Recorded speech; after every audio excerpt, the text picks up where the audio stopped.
자, 챕터 6에서는 thread synchronization 문제를 보겠습니다. 네, 강의 목표는 thread 동기화의 정의와 필요 이유에 대해서 이야기를 하고요. 그래서 thread synchronization을 하려면은 이제 우리가 상호 배제하고 임계 구역에 대해서 이제 얘기를 하게 되는데, 상호 배제라는 거는 mutual exclusion이라고 하고요.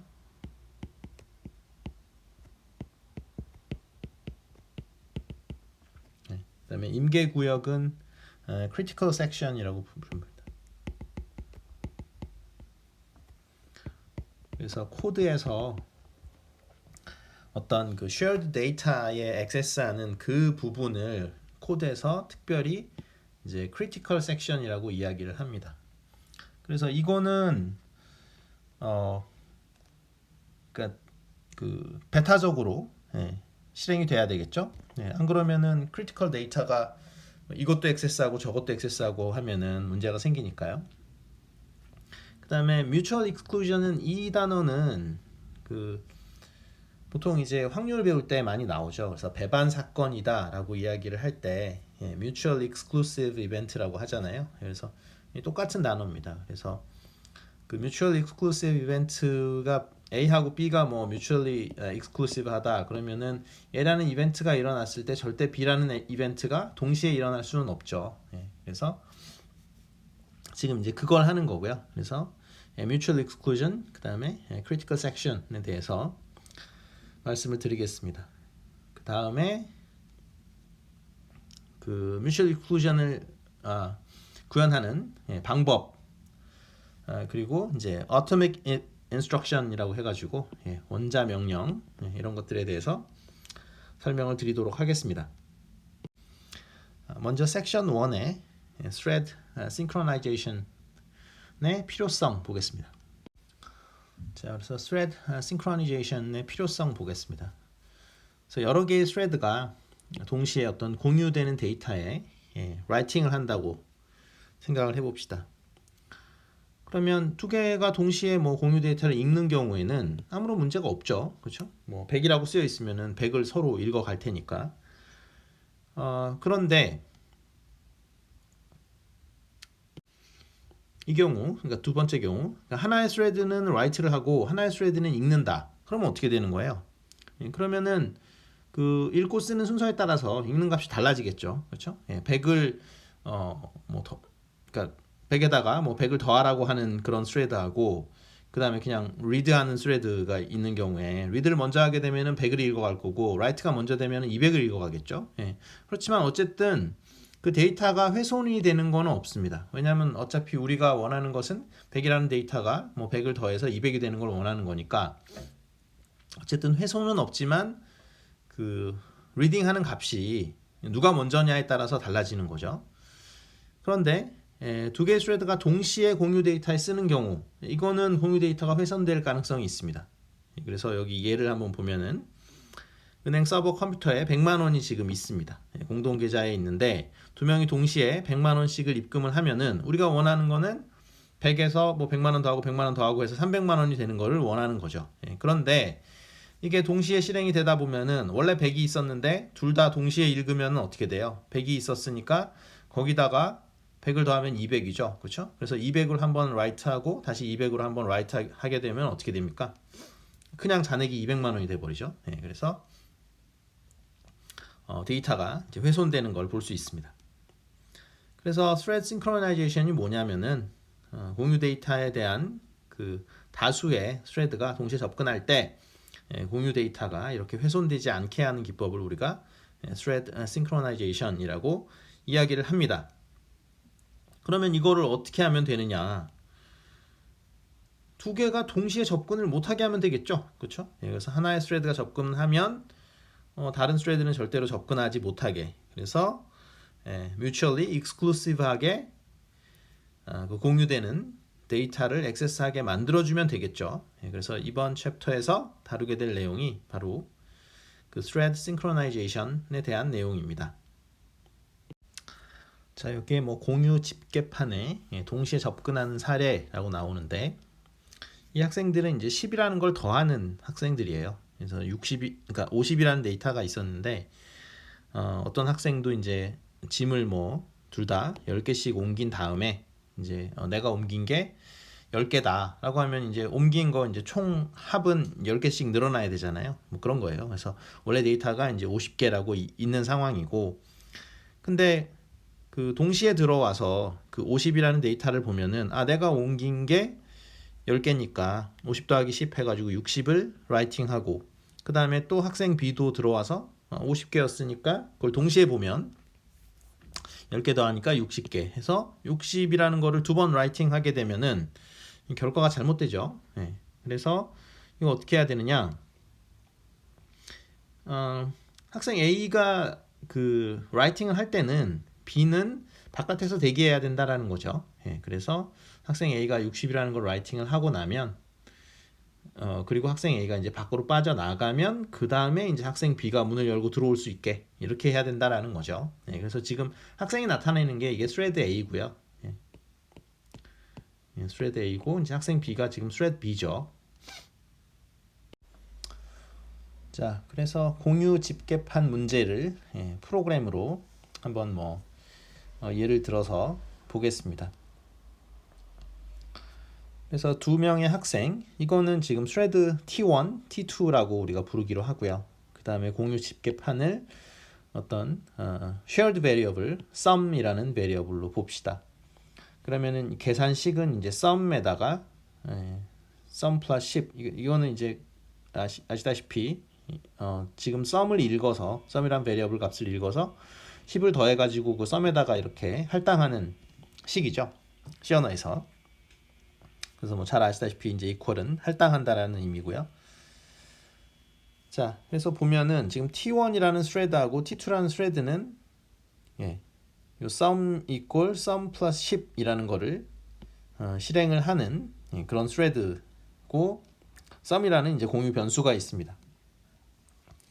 그런데 이 sum equal sum plus 10이라는 이 그 instruction은 이거를 기계어로 보면은 assembly language로 보면은 세 개의 어떤 그 assembly language 라인으로 이루어져 있다라는 거죠. 그래서 처음에 sum 변수 값을 읽어가지고 그 다음에 AX 레지스터에 저장을 하고, 그 다음에 AX 레지스터 값을 10을 증가를 하고, 그 다음에 AX 레지스터 값을 sum 변수에 저장하는 것으로 끝이 나는 거죠. 그래서 요 C 코드 하나가 지금 세 개의 그 어셈블리 코드의 3라인으로 생각을 할 수 있습니다.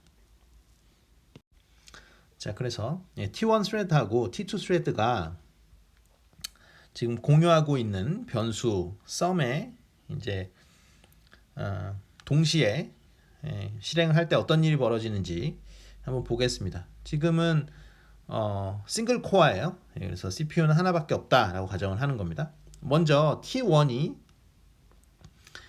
이 인스트럭션을 실행을 합니다.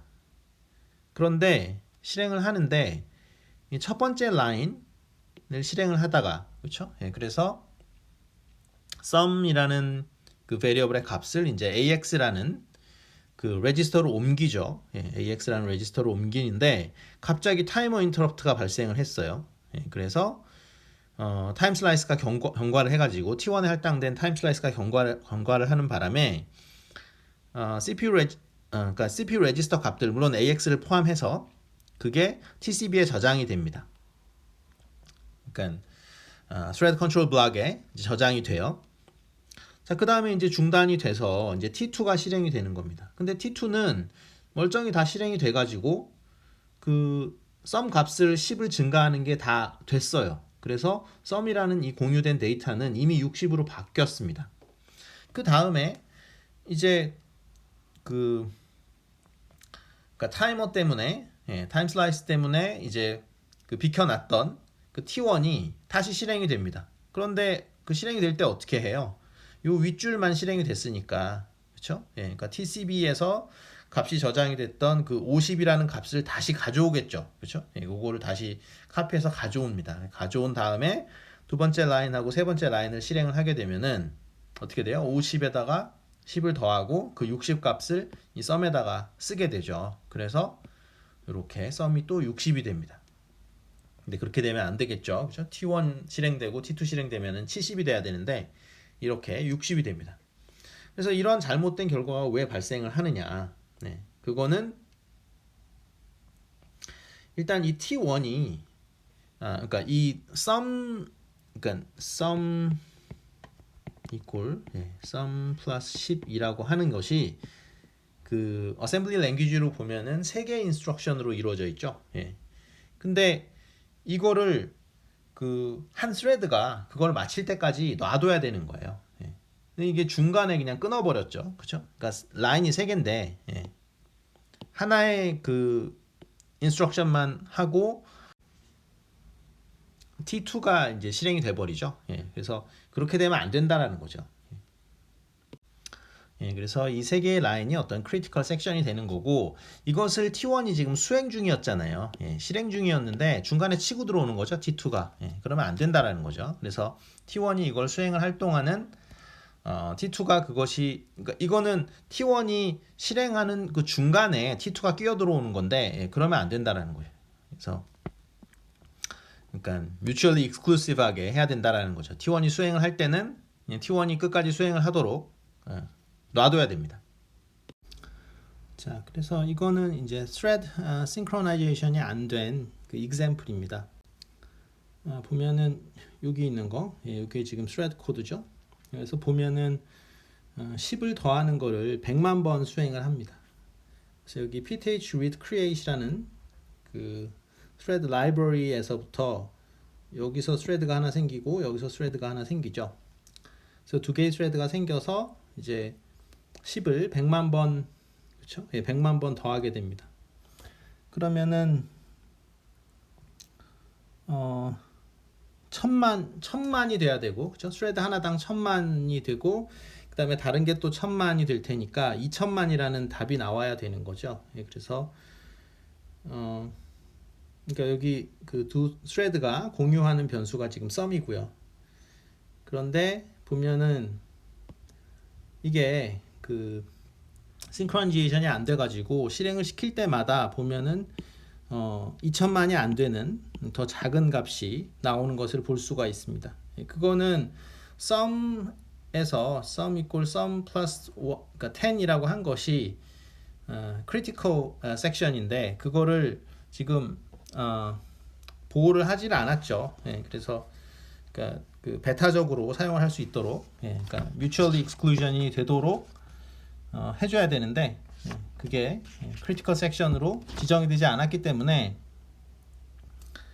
이렇게 thread synchronization이 안 돼가지고 그러니까 mutual exclusion이 안 돼서 2000만이라는 결과가 안 나오고 그거보다 더 작은 값들이 출력이 되는 것을 확인할 수 있습니다. 자, 그래서 shared data에 그 액세스하는 문제를 해결하는 방법은 뭐냐? mutual exclusion이죠. 그렇죠?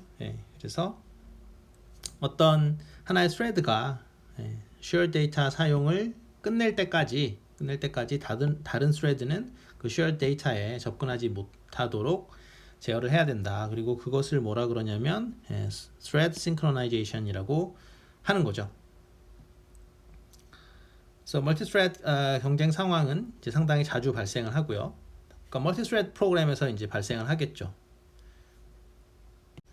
자, 특히나 이제 뭐 요즘 컴퓨터는 다 멀티코어라고 할 수 있으니까 굉장히 자주 발생을 하는 문제고 일반적으로는 이제 커널 코드에서 자주 발생을 합니다. 그거는 커널에서는 이제 그 공유 데이터를 사용하는 경우가 많기 때문에 자주 발생을 합니다. 자, 그래서 thread synchronization은 어떻게 할 것인가 라고 이야기를 할 때 이제 두 개의 단어를 반드시 기억을 하셔야 되는데 하나가 critical section이고 또 하나가 mutual exclusion이죠. 그래서 그러니까 thread synchronization은 어떻게 할 것인가에 대한 답은 mutual exclusion이죠. 그래서 그러니까 어떤 문제가 되는 어떤 그 공유 데이터에 접근하는 프로그램 코드의 그 일부분 있죠. 그것을 우리가 critical section으로 만들어 놓고 그 다음에 그 critical section은 오로지 하나의 thread만 이제 베타적으로 exclusive하게 접근할 수 있도록 하게 하면 되는 거죠. 그래서 다른 스레드가 진입하지 못하도록 보장을 하는 거죠. 그래서 먼저 진입한 스레드가 그 크리티컬 섹션을 실행을 끝낼 때까지는 다른 스레드는 진입을 못하고 대기하는 상태가 되는 거죠. 그래서 T1이라는 스레드가 이 크리티컬 섹션을 실행을 하고 있을 때 그게 뭐 세 개의 어떤 어셈블리 랭귀지 코드로 되어 있다고 한다면 그 세 개의 그 어셈블리 코드는 계속 실행이 돼야 된다라는 거죠. 한 개 실행하고 뭐 딴 데 갔다 오고 이러면 안 된다라는 겁니다. 섹션 2에서 뮤추얼 익스클루전을 하는 방법에 대해서 자세히 보도록 하겠습니다. 자, 그래서 뮤추얼 익스클루전을 포함하는 그런 프로그램의 그 구조를 보시면요. 그러니까 non-critical 코드가 있겠죠. 그래서 공유 데이터를 액세스하지 않는 코드 파트가 이제 여기 이렇게 있고, 그 다음에 critical 섹션에 진입하는 코드하고, 그러니까 바운더리가 있다라는 거죠. 그러니까 여기 critical code 섹션이 있는데 그것에 대한 바운더리를 주는 것이 entry 코드가 있고, 그러니까 critical section entry 코드가 있고, 여기는 critical section에 exit 코드가 있다라는 거죠. 두 개가 바로 그 바운더리가 되겠죠. 그렇죠? 그래서 critical section이 안에 있고, 그래서 이 entry 코드는 뭐예요? entry 코드는 그러니까 어떻게 문을 잠그는 뭐 이런 거죠. 그래서 실행을 할 때 다른 스레드가 그 크리티컬 섹션에 이제 진입할 수 없도록 해야 되고요. 그 여기 보면은 여기 그래서 크리티컬 섹션의 그 엔트리 코드는 일단 먼저 그러니까 현재 그 크리티컬 섹션에 실행 중인 스레드가 있는지 검사를 해야 되겠죠. 그래서 그 스레드가 있다면은 자기는 대기해야 되죠. 왜냐하면 다른 그 스레드가 이미 크리티컬 섹션을 이제 처리를 하고 있으니까 대기를 해야 되는 거고, 만약에 다른 스레드가 없다, 그러면은 다른 스레드가 이제 들어오지 못하도록 조치를 취하고, 그렇죠? 문을 잠그고 내가 그 크리티컬 섹션을 실행을 하면 되겠죠. 그리고 크리티컬 섹션의 그 exit 코드는 뭐냐면은 나는 이제 다 끝났잖아요. 크리티컬 코드 섹션을 이미 실행을 다 했으니까 나는 끝났으니까 이제 대기 중인 스레드가 크리티컬 섹션에 진입할 수 있도록 문을 열어주는 그런 조치를 이제 취해야 되는 거죠. 자, 그래서 뮤추얼 익스클루전을 이제 구현하는 방법, 구현 목표는 이제 크리티컬 섹션에 한 개의 스레드만 진입을 하는 거죠. 그래서 방법이 이제 소프트웨어적인 방법이 있고 하드웨어적인 방법이 있는데, 요즘 사용하는 방법은 이제 기본적으로 하드웨어 도움을 받는 그런 방법을 사용을 하고 있습니다. 그래서 오늘날은 이제 대부분 하드웨어적인 방법을 하고 있고, 그래서 두 가지를 이제 소개를 하고 있는데요. 인터럽트 서비스를 이제 금지하는 그런 방법을 쓰고 있고, 또 하나는 이제 어토믹 인스트럭션이라는 걸 사용하는 방법을 쓰고 있는데, 오늘날에는 이제 주로 이 어토믹 인스트럭션을 사용하는 방법을 쓰고 있습니다. 그 각각에 대해서는 계속해서 말씀을 드리도록 하겠습니다. 자, 그래서 뮤추얼 익스클루전을 구현하는 방법으로 인터럽트 서비스를 이제 금지하는 방법을 쓴다라는 건데, 어떻게 하냐면은 CLI라는 인스트럭션하고 STI라는 인스트럭션을 씁니다. 그래서 CLI는 뭐의 약자냐면 Clear Interrupt Flag의 약자고요. 그다음에 STI는 여기 Set Interrupt Flag의 약자입니다. 그래서 이 Interrupt Flag라고 해서 Flag Register가 이렇게 있을 때 어떤 한 비트죠. 그 어떤 특정한 한 비트를 우리가 이제 그 Interrupt Flag라고 하는데, 뭐 이런 내용들은 주로 컴퓨터 구조 과목에서 아마 배우셨을 것 같은데, 어쨌든 이게 특정한 하나의 비트입니다. 그래서 우리가 이 비트를 뭐라고 부르냐면은 Interrupt Flag라고 부르죠. Interrupt Flag라고 부르는데, 이거는 일반적으로 이게 1이면은 그 enable이에요. 그러니까 인터럽트가 가능한 상태가 되는 거고, 이 인터럽트 플래그가 0이면은 이제 disable 되는 거죠. 무슨 말이냐면 0은 disable를 뜻한다. 즉 인터럽트가 불가능한 상태를 만들어 버리는 거죠.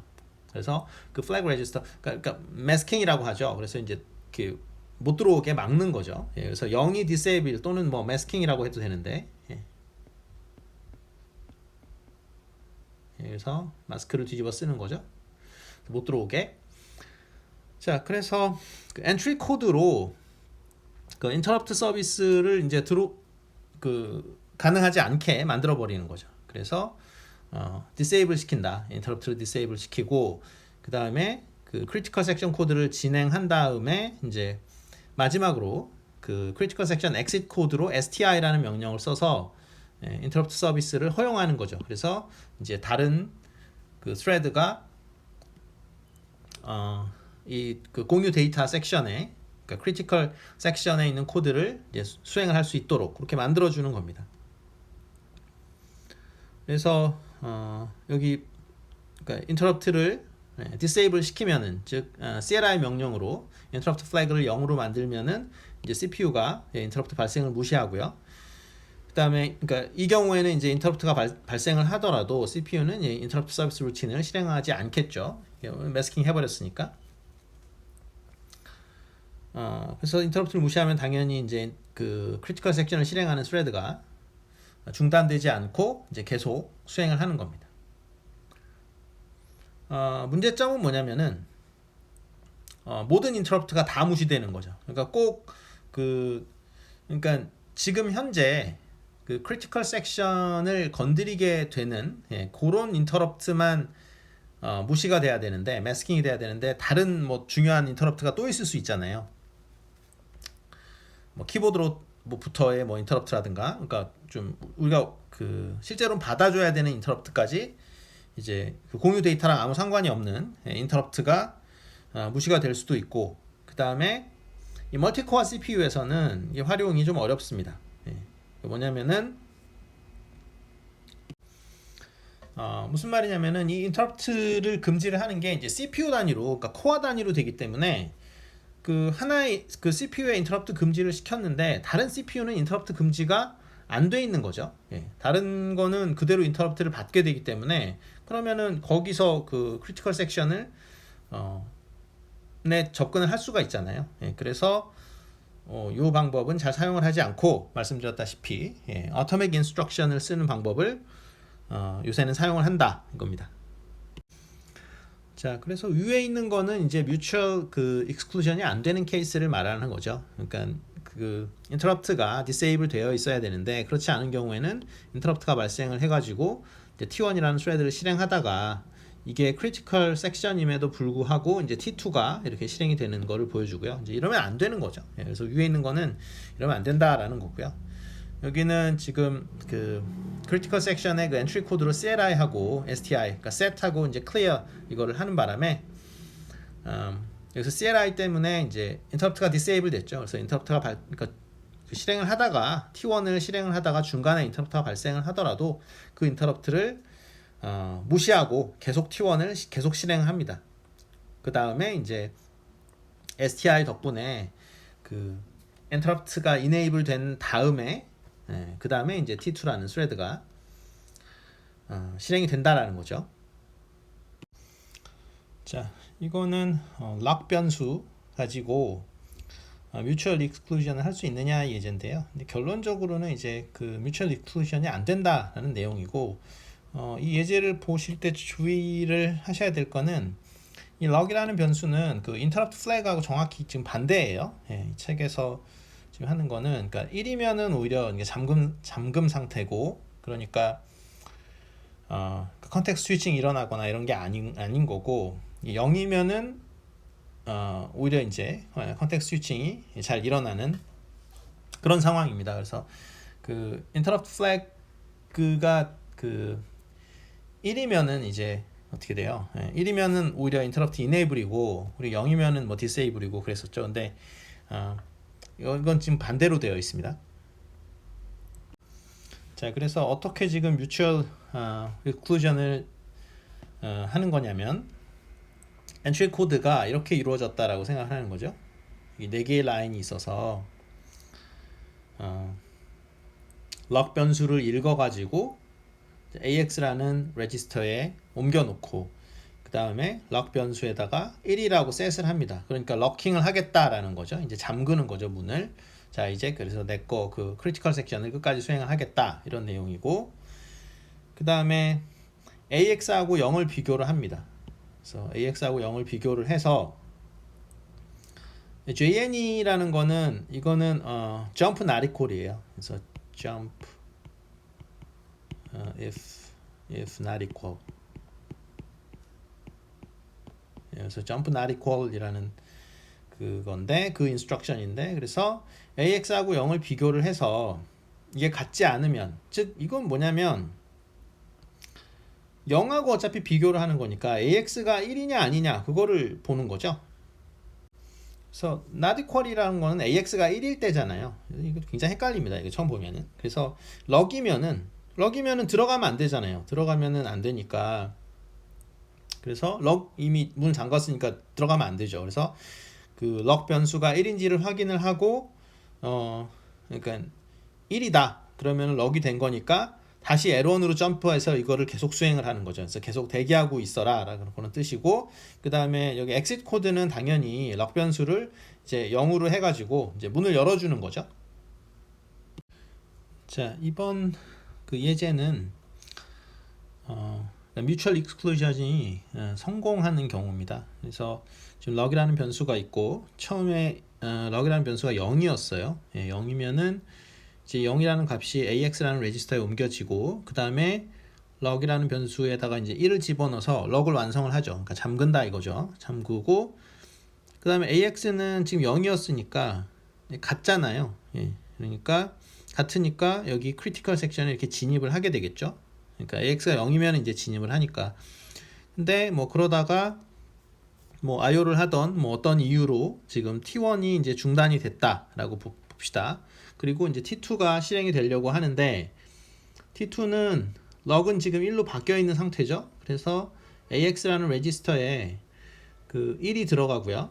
그 다음에 럭에다가 이제 다시 1을 집어넣습니다. 그 다음에 AX는 지금 1이니까 컴페어 해보면은 이제 당연히 다르고 그러니까 not equal 하니까 어떻게 돼요? not equal이면은 다시 L1으로 돌아가죠. 그렇죠? 그래서 다시 L1으로 돌아가서 그 T2는 T1이 실행되는 중간에 T2가 실행되지 않습니다. 잘 됐죠? 그 다음에 이제 다시 T2는 계속 뱅글뱅글 돌고 크리티컬 섹션에 들어가지 못하는 상황에서 T1이 계속 실행이 되면은 뭐 아무 문제 없이 이제 뮤추얼 그 익스클루션이 다 되는 거죠. 그래서 T1은 다 실행을 하고 그 다음에 이제 마지막으로 그 exit 코드로 럭에다가 0을 집어넣으니까 여기서 뱅글뱅글 돌던 것이 럭이 0이 된 다음에는 다시 AX에 0을 집어넣고 럭에다가는 1을 집어넣고 그 다음에 AX하고 0을 비교를 하는데 AX는 0이니까 이게 같잖아요. 같으니까 L1으로 가는 게 아니라 그대로 진행을 해서 이제 T1이 실행된 다음에 T2가 실행이 되는 그래서 럭 베리어블을 이용을 해서 그 뮤추얼 익스클루전이 이제 성공하는 예제를 보여드린 겁니다. 자, 그래서 이 럭 베리어블로 뮤추얼 익스클루전을 구현을 하려고 했는데 실패하는 상황을 보겠습니다. 먼저 thread 1이 실행을 하고 있었는데 이 L1이라는 루틴을 실행을 할 때 첫 줄만 하고 그 중단이 돼서 이제 T2로 넘어가는 경우를 한번 보겠습니다. 그래서 럭이 지금 럭 변수에 0이 있었는데 AX라는 레지스터에 이제 0이 들어갑니다. 그 다음에 갑자기 이제 T1이 중단이 되고 근데 이게 그 컨텍스트 스위칭이 일어나니까 TCP1에다가 그렇죠? 그 thread 1에 해당하는 그 thread control block에 AX는 이제 0이라고 이렇게 저장이 되겠죠. 그 다음에 T2가 실행이 됩니다. 그래서 T2는 멀쩡하게 실행이 돼요. 그래서 왜냐면 지금은 T1이 뭐 그 크리티컬 섹션을 실행하고 있는 것도 아니니까 럭 변수는 여전히 0이고 AX에도 0이 들어가고요. 그 다음에 럭 변수에 이제 1이 들어가서 이제 그 문을 잠그죠. 그렇죠? 그러니까 thread 1이 그러니까 thread 2가 지금 실행을 할 거니까 그 다음에 그 AX랑 0이랑 이제 비교를 하는데 AX가 원래 0이었으니까 같죠? 같으니까 이제 그대로 들어옵니다. 같을 때는 지금 크리티컬 섹션을 이제 실행을 하는 거예요. 여기까지는 좋은데 근데 만약에 이 크리티컬 섹션을 수행하는 동안 중간에 T1으로 또 컨텍스트 스위칭이 일어나는 경우를 살펴보겠습니다. 그러면 T1으로 컨텍스트 스위칭을 하면은 이 TCP1에서 이제 AX equal 0라는 그러니까 AX 값을 읽어 드리겠죠. 그러면은 AX 값이 지금 0인 상태죠. 그렇죠? AX 레지스터에 0이 들어가 있는 상태인데 우리가 두 번째 라인부터 실행을 할 테니까 그럼 럭에다가 이제 1을 집어넣고 그 다음에 AX하고 그 0을 comparison 하는데 비교를 하는데 AX는 0이잖아요. 그러니까 이제 같죠. 그러니까 equal이 되니까 T1도 이렇게 실행이 돼 버리죠. 근데 지금 우리가 T2를 실행하고 있었잖아요. 그죠? 실행 도중인데 T1까지 들어와 버리니까 그 크리티컬 섹션에 실행을 하는 스레드가 두 개가 돼 버리죠. 그래서 이 이유는 뭐냐면은 요거가 이게 인스트럭션이 이 두 개가 반드시 그 한꺼번에 쪼개지면 안 되는데 요게 지금 그 쪼개져 있는 인스트럭션이라 가지고 문제가 되는 거예요. 그러니까 그 무슨 소리냐면 럭킹이 지금 처음에 이제 AX로 이렇게 카피가 들어가잖아요. 근데 여기 보면 그 thread 2가 실행이 돼가면서 여기 오른쪽 위에 그래서 럭 변수가 1로 되죠. 근데 이게 럭 변수가 1이 되기 전에 AX 값은 이미 카피가 돼버리죠. 카피가 돼버리니까 지금 AX에 0이 들어가 있어서 그게 문제인 거죠. AX에 여기 comparison을 할 때 AX라는 게 0을 체크하는 이유가 뭐예요? 이 comparison이라는 요 instruction, 그죠? 요 세 번째 라인에 있는 요 instruction이 하는 거는 럭이 돼 있냐 안 돼 있냐 그거를 체킹하는 건데 이게 AX가 지금 0이 들어가 있어서 그게 문제인 거죠. 그래서 이 엔트리 코드가 지금 4개의 라인으로 이루어져 있는데 first two 라인이 두 개 처음에 그 two 라인이 이렇게 그 따로 떨어져서 실행이 되면 안 된다는 거죠. 그래서 쪼개질 수 없는 우리가 원자는 뭐 양성자 중성자로 또 쪼개진다라는 말을 하지만 여기서의 어토믹의 의미는 여기서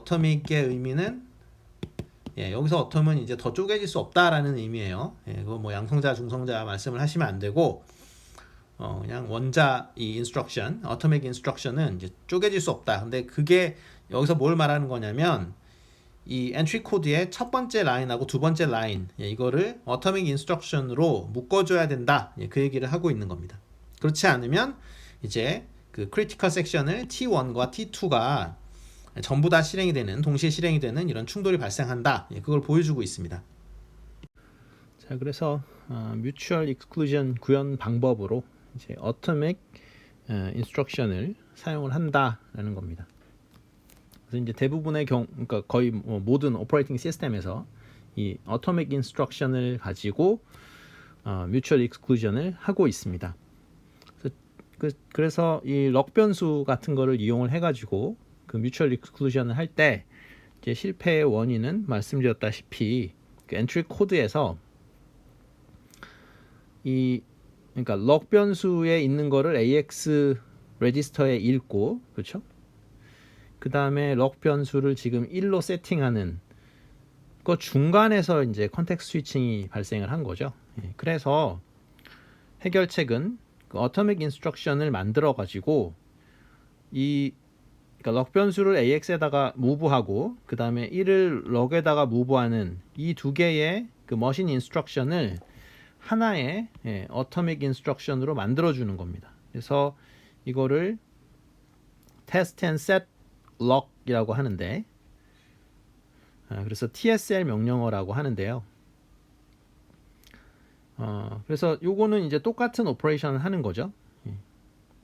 그러니까 그 럭 변수를 AX로 옮기고 그 다음에 그러니까 럭에다가 1을 셋하는 그거를 그러니까 그래서 이거를 이 어토믹 인스트럭션을 만들면은 인터럽트가 들어오던 뭐가 되던 간에 이제 중간에 컨텍스트 스위칭이 일어나지는 않는다라는 겁니다. 자, 그래서 엔트리 코드에서 두 개로 있던 거를 이제 하나의 어토믹 인스트럭션으로 만들어 놨고요. 그렇게 해서 그 실행을 하면은 아무런 문제가 생기지 않습니다. 그러니까 뮤추얼 익스클루전을 하는데 문제가 생기지 않습니다. 자, 섹션 3에서는 멀티스레드 그러니까 싱크로나이제이션 기법 세 가지를 소개하도록 하겠습니다. 자, 그래서 멀티스레드 싱크로나이제이션을 볼 건데요. 그러니까 이게 뭐냐? 멀티스레드 싱크로나이제이션 이건 뭐냐면 뮤추얼 익스클루전을 해야 되고요.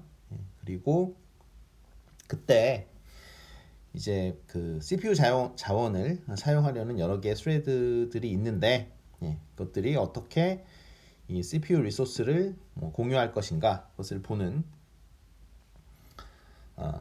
어떻게 공유할 것인가 그거에 따라서 이제 몇 가지 기법들로 나뉩니다. 이건 이제 뭐 멀티 스레드 싱크로나이제이션을 뭐 싱크로나이제이션 프리미티브라고도 부르기도 한다라는 내용이고요. 그래서 대표적인 기법으로 럭 방식의 뮤텍스하고 스핀락에 대해서 설명을 드릴 것이고, 그다음에 웨이트 시그널 방식의 세마포를 설명을 드릴 겁니다. 그래서 자세한 설명은 뒤에서 하기로 하죠. 자, 뮤텍스 기법 보겠습니다. 이건 뭐 그 좀 전에 설명드린 그 뭐 어토믹 인스트럭션에서 얘기했던 거랑 다 똑같은데요. 그러니까 이 럭 연산하는, 그러니까 엔트리 코드에서는 뭐 당연히 이제 그 어토믹 인스트럭션 같은 게 있어야 되고요. 그 다음에 어쨌든 기본적으로는 그 락 변수가 있다, 그렇죠? 락 베리어블이 있어서 하나의 스레드만 이 크리티컬 섹션에 진입을 시키는 거고, 만약에 그 다른 스레드가 지금 스레드 1이 이 그림에서는 스레드 1이 지금 크리티컬 섹션을 수행을 하고 있는데 다른 스레드가 오면은 어떻게 하냐? 그거는 블록드 상태로 돼서 이 큐가 있습니다. 그래서 큐가 있어서 이 큐에서 대기를 한다라는 거죠. 그래서 웨이트 큐가 있다. 웨이트 큐가 있어서 여기가 웨이팅하는 큐가 있어서 대기를 한다라는 거죠. 잠겨 있으니까. 그래서 T1이 수행이 되고 그 다음에 이제 그 크리티컬 섹션 수행이 끝나면은 언럭킹을 해가지고 열어줘야죠. 그 다음에는 여기 웨이트 큐 중에서 이제 하나 뽑아서 이거를 레디 상태로 바꾸고 그 다음에 스케줄링 해가지고 선택된 그 스레드가 이제 수행이 되는 거겠죠.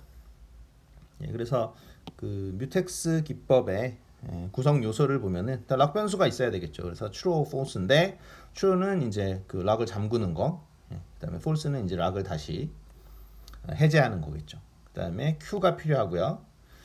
그래서 이 queue에는 이 대기 행렬에는 이제 그 잠겨 있어서 못 들어온 그 스레드들이 쌓여 있는 거고요. 블록드 상태로. 그다음에 연산은 이 엔트리 코드죠. 엔트리 코드가 있고 크리티컬 섹션에 엑시 코드가 있다. 그래서 엑시 코드에서는 문을 열어줘야 되는 거고, 그렇죠? 럭을 false로 바꾸고 엔트리 코드는 이제 럭을 true로 만든 다음에 그 다음에 이제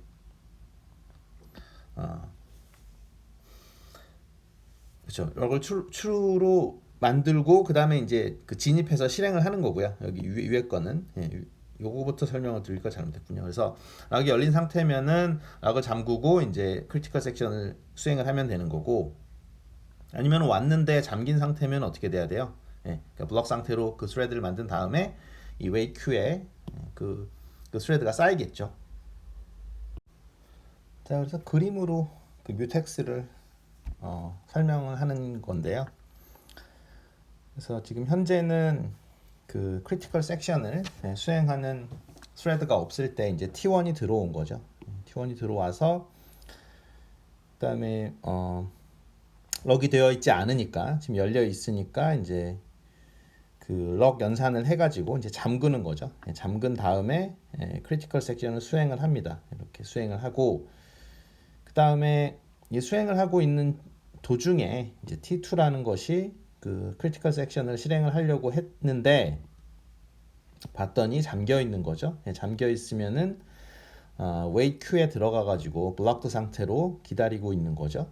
그 다음에 이제 T1의 수행이 끝나고 그 다음에 엑시트 코드로서 이제 언로킹, 그래서 다시 열어놓는 거죠. 다시 열어놓으면은 이제 그 T2에 있던, 그러니까 T2에 있는 게 아니라 그 웨이트 큐에 있던 T2가 다시 레디 상태로 되고 그 다음에 이제 수행을 할 수 있는 거죠. 그래서 그 다음에 이제 들어갈 때는 당연히 열려 있으니까 잠그고 들어가야 되겠죠. 사실은 뭐 들어오자마자 잠근다라고 하는 게 그냥 일반 그 방에 들어가는 걸로 생각을 하면은, 그렇죠? 들어간 다음에 잠그고 그 다음에 크리티컬 섹션을 수행한다 이렇게 얘기해도 뭐 상관없겠습니다. 일단은 그 뮤텍스를 이용한 그 싱크로나이제이션의 특징을 보면요, 그 크리티컬 섹션의 실행 시간이 짧은 경우에 비효율적인데 오타가 났습니다. 비효율적입니다. 그래서 효율적이라는 얘기고요. 그래서 그러니까 럭이 잠겨 있는 경우에, 그러니까 지금 실행 도중에 그 크리티컬 섹션에 진입을 하는 거니까 럭이 잠겨 있으면은 컨텍스트 스위칭 돼가지고 일단은 블럭드 상태로 바뀌잖아요, 그렇죠? 대기 큐에서 대기를 하고 있다가 그다음에 이제 락이 풀리면 다시 또 컨텍스트 스위칭을 해가지고 실행이 이제 재개돼야 되니까 그러니까 스레드가 잠자고 깨는데 걸리는 시간이, 그건 사실 일종의 어떤 오버헤드라고 봐야 되는 거죠. 어쨌든 스레드를 실행하는 게 목적인데 뭐 들어갔다가 나왔다가 큐에 들어갔다 나왔다 하면서 또 컨텍스트 스위칭이 돼야 되는 그런 시간들이 필요하니까, 그래서 일반적으로는 그 크리티컬 섹션이 짧은 경우에 비효율적이다라는 특징이 있습니다. 자, 그래서 그 뮤텍스 싱크로나이제이션을 위한 그 POSIX 스탠다드 라이브러리를 보면요, 이 POSIX라는 거는 포터블 오퍼레이팅 시스템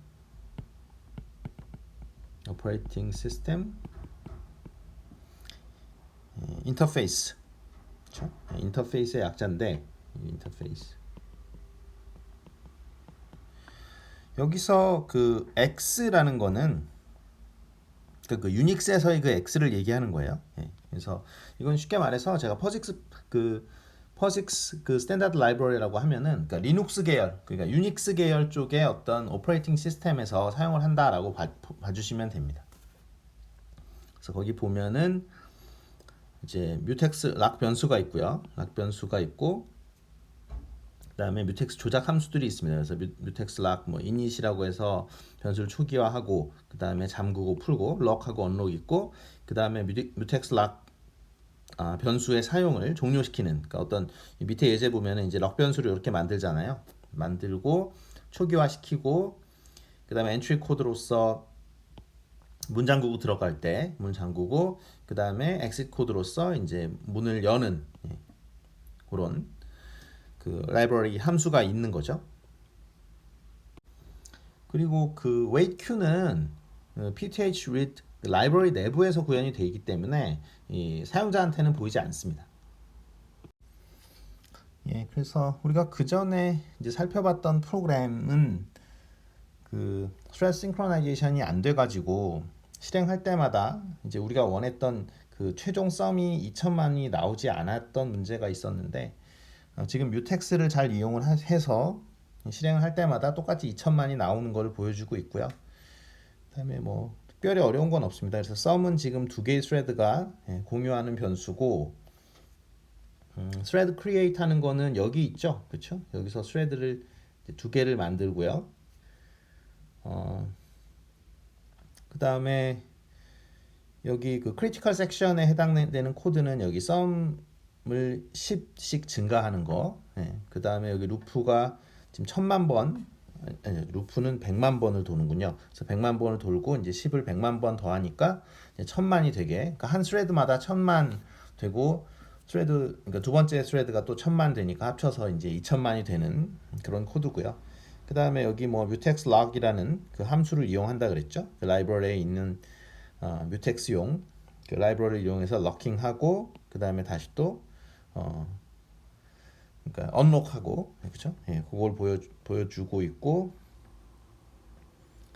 나머지 거는 지금 뭐 어려운 게 없는 것 같습니다. 그래서 여기 뮤텍스 락 변수를 사용을 이제 고만하는 거, 끝내는 거 코드가 있고요. 그 다음에 뮤텍스 락 그 변수 초기화하는 거 여기 있죠. 그래서 이 스레드 코드가, 그러니까 여기 그러니까 스레드가 두 개 이제 만들어지는 거죠. 그리고 스레드 코드는 사실은 뭐냐면은 이거죠, 그렇죠? 여기 제가 별표 친 거, 이 스레드 코드가 정확하게 얘기하면 이 워커 코드라는 거죠. 이 워커 코드가 두 번 실행이 되는 겁니다. 그러니까 스레드 1에서 실행이 되고, 이제 스레드 2에서 실행이 되고. 자, 스핀 락 기법 보겠습니다.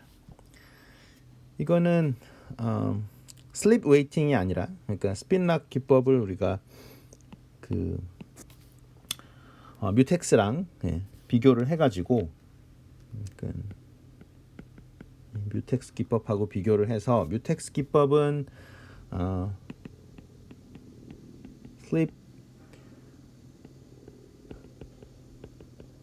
waiting log이라고 하거든요. 예, 그래서 기다릴 때 이제 슬립하고 있다라는 얘기고요. 스핀락 기법은 지금 배우는 스핀락 기법은 busy waiting lock 기법이라고 해가지고 락 베리어블을 사용을 하긴 하는데 웨이팅 할 때 즉 그러니까 다른 스레드가 실행 중인 거죠. 크리티컬 섹션을 그럴 때 busy 합니다. 이게 뭔 소리냐면 대기하는 큐가 없어요.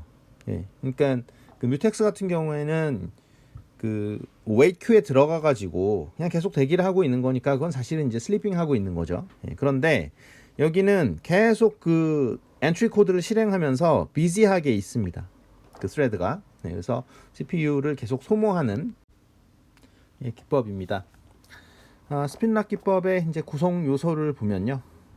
뮤텍스하고 똑같이 이제 락 변수가 있고요. 그래서 락 변수가 추르면은 이제 그 락을 소요를 하는 거죠. 그래서 그 스레드가 이제 실행이 되는 거고요.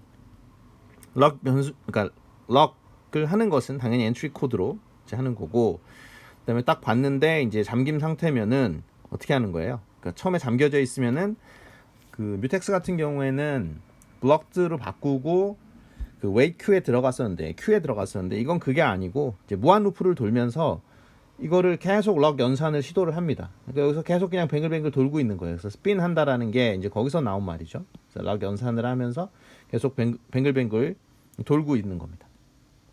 그래서 이제 락이 열린 상태가 되면은 가장 먼저 그 실행이 끝난 그곳이 그 스레드가 뭐 두 개가 될 수도 있는 거죠. 그러니까 스핀하고 있는 것이 두 개가 될 수도 있는 거죠. 그래서 그게 들어가게 되는 거죠. 그러니까 이 T2하고 T3는 그러니까 멀티코어인 경우가 굉장히 많은데, 그러니까 T1이 CPU 뭐 1에서 이게 코어 이건 그 2에서 실행이 되고, 요건 뭐 3에서 실행이 되고, 뭐 이런 식의 그 멀티코어 시스템에 적합한 그런 그 싱크로나이제이션 그런 테크닉이 되겠습니다. 그래서 언록 연산은 당연히 엑시 코드에서 진행이 되죠. 이거는 뭐 뮤텍스하고 똑같고요. 자, 그래서 스핀락을 활용한 그 thread synchronization 예제를 보겠습니다. 먼저 락 변수는 지금 열려 있는 상황이죠. 그러니까 락이 안 돼 있는 상황이고, T1이라는 thread가 쭉 실행을 하다가 이제 엔트리 코드를 봅니다. 이렇게 해서 열려 있으니까 잠근 다음에 이제 크리티컬 섹션을 실행을 하죠. 그런데 그때 실행을 하는 동안에 이제 T2라는 그 thread가 이 크리티컬 섹션을 실행을 하기 위해서 이렇게 엔트리 코드를 실행을 합니다. 실행을 하는데 지금 잠겨져 있죠. 잠겨져 있다라는 걸 아는 순간에 어떻게 해요? 이 럭 연산, 즉 엔트리 코드를 계속 실행을 하고 기다리고 있는 거죠. 계속 실행을 하고 기다리고 있습니다. 그래서 큐에 들어가는 게 아니에요. 그러니까 스핀락에서는 그러니까 그 웨이트 큐가 없어요. 그 다음에 이제 크리티컬 섹션의 그 T1 스레드가 크리티컬 섹션을 벗어나고 그 다음에 엑시트 코드를 수행을 합니다. 그래서 다시 열림으로 바꿔놓죠. 그 락 변수를. 그 다음에 얘는 이제 뭐 빠져나가는 거고요. 크리티컬 섹션을. 그때 열린 다음에 이제 계속 기다리고 있던 이 T2가 결국은 그 어느 순간에 락 연산, 즉 엔트리 코드에서 이제 그 확인을 하잖아요. 락 베리어블을. 근데 그게 false로 되어 있으면 잠긴 게 풀렸구나라고 하고 자기가 잠그고 이제 들어가겠죠. 그렇죠? 그래서 이런 식으로 진행이 됩니다. 그래서 그 아까 뮤텍스하고 이제 비교를 해보면은 그 큐가 있느냐 없느냐, 즉 스핀락에서는 큐가 없다 이렇게 기억을 하시면 되겠습니다. 자, 그래서 스핀락 싱크로나이제이션의 특징을 한번 살펴보도록 하겠습니다. 그래서 뮤텍스의 어떤 뭐 non blocking 모델이다. 그래서 락이 잠겨 있을 때, 그래서 그 스레드의 스테이트를 블럭으로 바꾸지 않고 그냥 락이 풀릴 때까지 계속 검사를 한다라는 거죠. 엔트리 코드를 실행해 가면서. 근데 이거는 싱글 코어일 때는 매우 비효율적입니다. 왜 그러냐면은 싱글 코어일 때는 그 아까 T2 스레드가 계속 그냥 검사만 하면서 시간을 다 날리는 거죠. 그래서 T1이 이제 실행을 하고 있었는데 그걸 중단시키고 그죠? T2로 넘어가는데 T2는 결국은 어떻게 돼요? 계속 이제 엔트리 코드만 실행을 하면서 그러니까 럭 연산을 계속하면서 그 엔트리 코드만 이렇게 실행을 하고 그냥 시간을 다 낭비해 버리죠. 그런데 그게 싱글 코어 시스템이면은 타임 슬라이스만큼 계속 실행을 할 거 아니에요. 그런데 T1이 그게 끝나야지 엑시 코드를 해가지고 끝나야 결국은 자기한테 찬스가 올 테니까 타임 슬라이스 내내 그냥 시간 낭비만 하고 있는 거죠. 네, 그래서 이 스핀락 그러니까 이 방법은 싱크로나이제이션 이 방법은 멀티코어에 적합합니다. 싱글 코어에서는 이거를 사실 쓰면 안 돼요. 근데 뭐 요새 CPU들은 전부 다 멀티코어이기 때문에 스핀락이 상당히 좋죠. 그래서 스핀락이 많이 쓰인다. 이렇게 봐주시면 되고, 그러니까 그 웨이팅 하면서 계속 그 실행을 하게 되는데 엔트리 코드를 그 실행을 이제 다른 코어에서 하는 거죠. 그래서 이건 크리티컬 섹션이 이제 실행 시간이 짧을 경우에 매우 효과적이다. 그 얘기는 뭐냐면 웨이팅을 하면서 밖에서 계속 기다리는 거죠. 근데 밖에서 계속 기다리는데 어차피 그게 빨리 끝나면은 금방 들어와서 자기가 실행을 해도 되니까 그 크리티컬 섹션이 짧을 경우에 상당히 효과적입니다. 그 다음에 라이브러리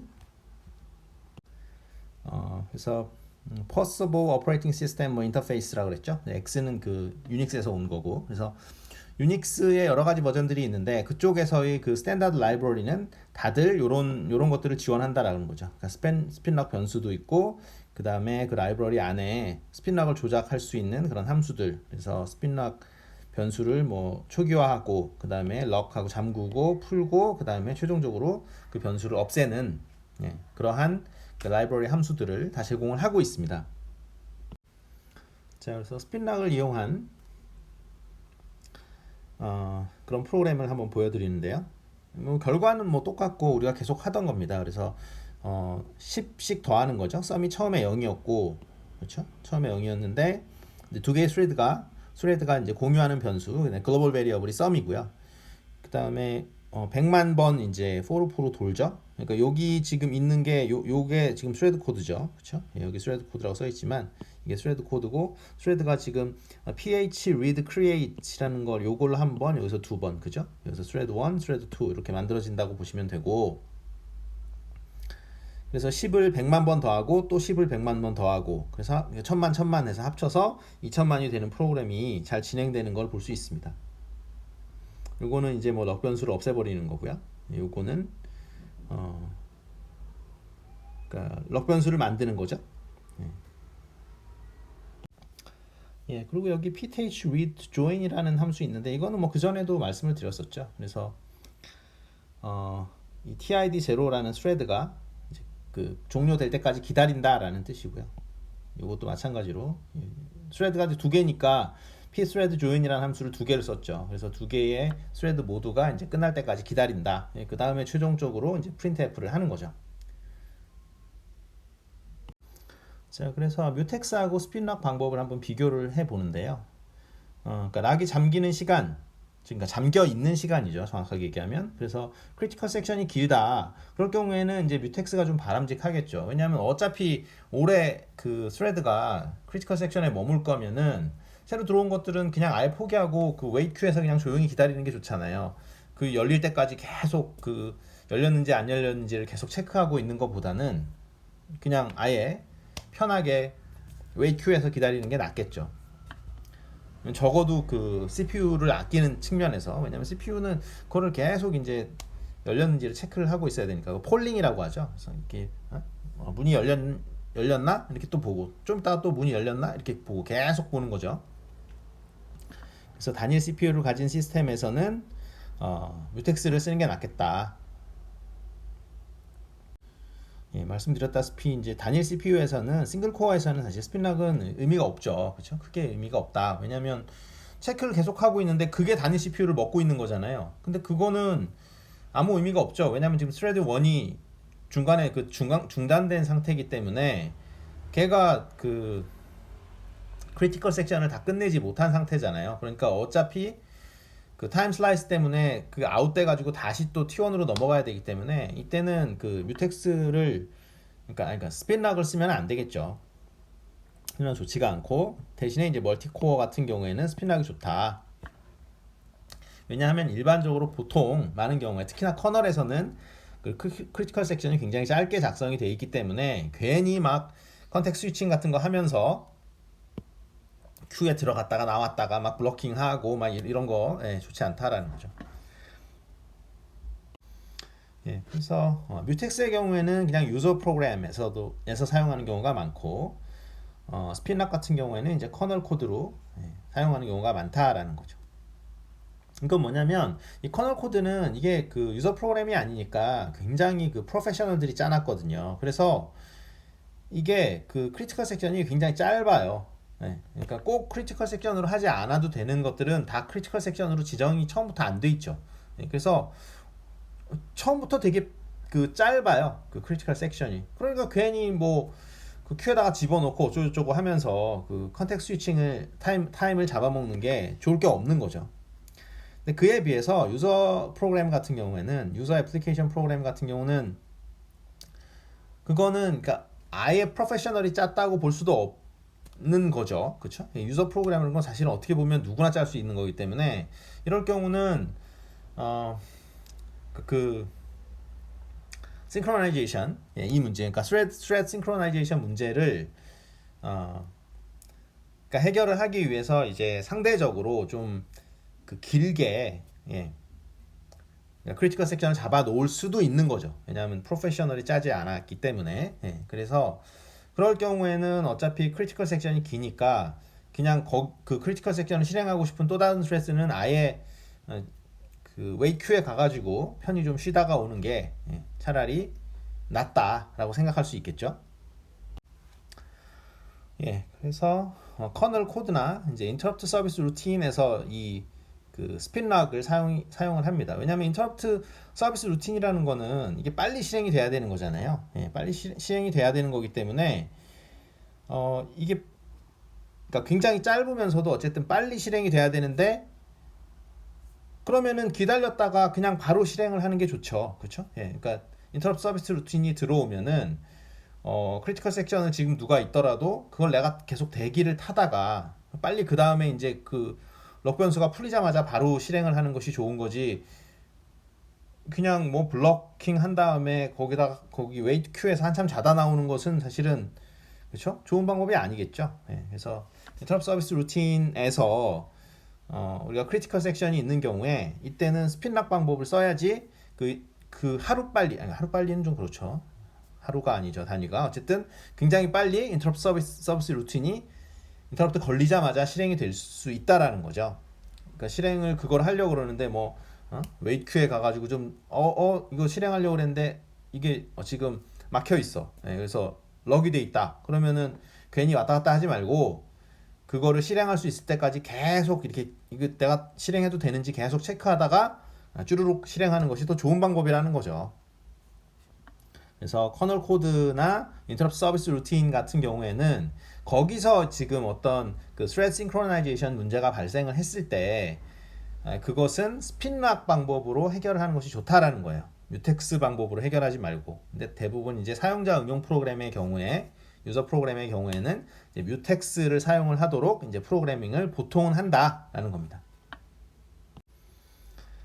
스핀락을 사용하면 이제 그 스타베이션이 발생을 할 수 있다라는 거죠. 그러니까 왜냐하면 그 여러 개의 스레드들이 같이 경쟁을 계속 하고 있는 거잖아요. 경쟁을 계속 하고 있고 그 럭이 풀릴 때까지 경쟁을 하기 때문에 어떤 스레드 같은 경우는 계속 그 경쟁에서 누락될 수 있다라는 거죠. 아니면 뭐 계속 그렇게 하고 있는데 계속 기다리고 있는데 그러니까 럭이 풀리기를 근데 럭을 소유한 스레드가 락을 풀지 않고 종료했다. 그런 경우에는 이제 그 사실 기다리고 있는 스레드들은 아예 실행이 불가능한 거죠.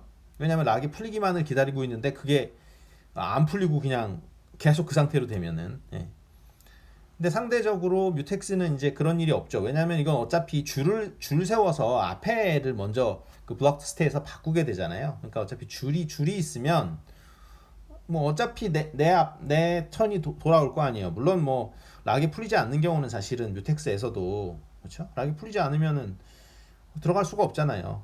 그건 그런데 어쨌든 무한 경쟁 방식이면 무한 경쟁을 한다는 건 계속 내가 질 수도 있는 거죠. 그렇죠? 자, 그래서 뭐 계속 똑같은 얘기를 하고 있죠. 예, 그래서 뮤텍스는 웨이트 큐가 있고, 그렇죠? 예, 스핀락은 없다. 그래서 계속 폴링을 하는 거죠. 예, 문이 열려 있는지 뭐 닫혀 있는지, 그러니까 열려 있는지를 계속 체크하는.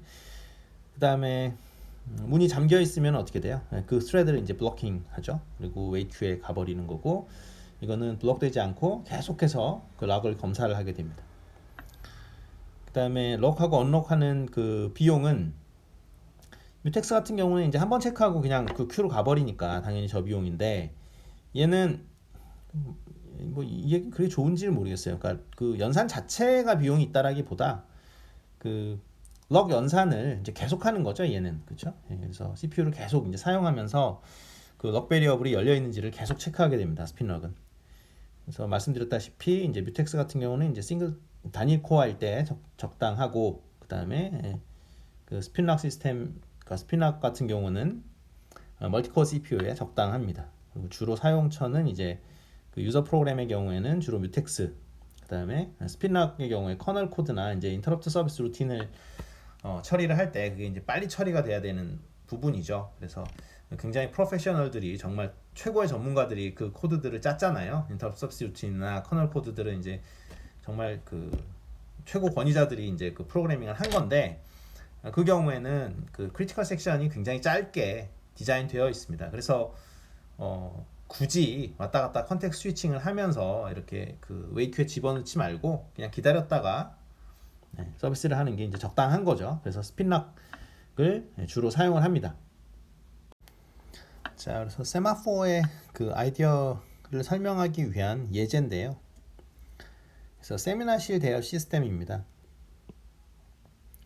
그래서 세미나실이 12개가 있어요. 12개가 있는데 지금 8개는 사람들이 사용을 하고 있고, 그 4개가 남아있는 그런 상황입니다. 그러면 이제 4개가 남아있다라고 이제 쓰면 되는 거고, 마찬가지로 이거를 그 지금 뭐 12개의 어떤 그 코어가 있다라고 치면, 네.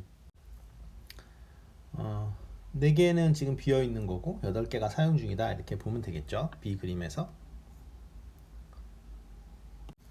자, 그래서 B가 아니라 여기 이제 A 프라임이군요. 그래서 위에 있는 그림들은, 그러니까 위에 있는 2개의 그림은, 그러니까 왼쪽은 현실 세계고 오른쪽은 이제 소프트웨어 세계인 거죠. 그리고 위에는 이제 리소스가 남아도는 경우, 그렇죠? 그러니까 12개가 리소스가 있는데 그거 중에 8개만 사용 중인 경우에 대해서 쓰고 있는 거고, 이 아래쪽은 뭐 화장실이 4칸이 있는데 다 꽉 차가지고, 사람이 꽉 차서 2명이 대기를 하고 있다. 그러면 이제 대기자 수를 이렇게 보여준 거죠. 2명이 대기를 하고 있다. 그리고 사용 가능한 칸은 없죠. 그렇게 얘기를 할 수도 있지만, 그 소프트웨어로 구성을 할 때는 이 카운터 변수라는 거를 둬가지고, 카운터 변수는 그냥 말 그대로 사용 가능한 방의 숫자인 거예요. 근데 지금은 그 T5하고 T6라는 스레드가 예를 들어서 들어와 있다. 그러면 이게 그 웨이트 큐에 들어와 있는 거죠. T5하고 T6가. 그러면은 지금 현재 그 카운터 베리어블을 -2로 이제 해놓는 거죠. -2로 해놓는 거는 뭐냐면 자리가 있는 게 아니라 자리가 없고, 그 다음에 2명이 대기하고 있다라는 거를 나타낼 수 있다라는 겁니다. 자, 그래서 세마포가 도대체 뭘 하는 거냐면은, n개의 어떤 자원 풀이 있다. 이게 뭐 n개의 코어가 있다라는 거죠. 그럴 때 이 여러 개의 스레드가 있는 거죠. 여러 개의 스레드가 있을 때 이게 뭐 스레드의 개수가 뭐 n보다 작으면은 사실 아무 의미가 없죠. 그냥 다 들어가서 쓰면 되는 거니까. 이제 그렇지 않고, 그 멀티 스레드의 개수는 당연히 그 n개의 그 리소스, 그러니까 뭐 CPU 리소스 또는 뭐 코어 리소스보다 당연히 더 많겠죠. 그럴 때 세마포를 이용을 해서 어떻게 하면 이 자원을 이제 효율적으로 쓸 수 있을 건가. 그러니까 뭐 멀티 스레드가 너무 많이 요청을 하면은 기다리게 만들어둬야 될 거야. 그러니까 기다리게 만들어줘야 되고, 그 다음에 이 리소스를 사용을 하던 그 스레드가 이렇게 밖으로 빠져나가면 그 기다리고 있던 뭐 큐에 있던 그런 스레드가 이 자리로 들어와서 계속 실행이 돼야 되겠죠. 이제 그거를 관리해주면 되는 거죠. 그러니까 세마포가 필요한 상황, 뭐 제목대로 본다면은 그 n개의 자원 풀이 있는데, 그렇죠? 리소스 풀이 있는데 그거보다 더 많은 스레드가 그 자원을 사용하려고 할 때 어떻게 해야 되는가? 예. 그것이 바로 세마포어가 필요한 상황이 되겠죠. 자, 그래서 세마포어의 정의 보겠습니다. 그래서 n개의 어떤 공유 자원을 다수의 스레드가 공유해서 사용하도록 돕는 그 자원 관리 기법을 우리가 세마포어라고 합니다. 그래서 그 공유 자원이 뭐 그러니까 CPU 코어일 수도 있고, 그러니까 n개의 그 CPU 코어가 있는 경우일 수도 있고, 아니면 예제에서처럼 n개 프린터가 있는 경우에 이제 프린터를 사용하고자 하는 어떤 다수의 스레드가 있는 그런 경우를 생각을 해도 되겠죠. 그게 뭐 코어든 프린터든 뭐 상관은 없습니다. 그래서 리소스가 n개가 있는 거고요. 그 다음에 대기를 하는 그 wait queue가 있어야 되겠죠. 그래서 자원을 할당받지 못하는 스레드들은 이제 대기를 해야 되니까요. 그 다음에 카운터 변수는 지금 사용이 가능한 자원의 개수를 나타냅니다. 그러니까 초기화는 당연히 n이겠죠. n개가 있고 그게 이제 꽉 차면은 0이 되는 거고, 만약에 카운터 변수가 마이너스란 얘기는 지금 뭐예요? 예, 그 wait queue에 그 대기하고 있는 그런 스레드들이 있는 경우겠죠. 그 다음에 그 세마포어에서의 그 연산은 이제 두 가지 연산이 있는데 PV 연산이라고도 하고 아니면 그 wait signal operation, 그러니까 wait signal 연산이라고도 하는데, P 연산은 뭐냐면 자원을 요청할 때 실행을 하는 거예요. 그래서 만약에 이게 허가가 된다면, 즉 그 남아있는 자원이 있다면 어떻게 돼요? 예, 카운터 변수가 줄어들겠죠. 그렇죠?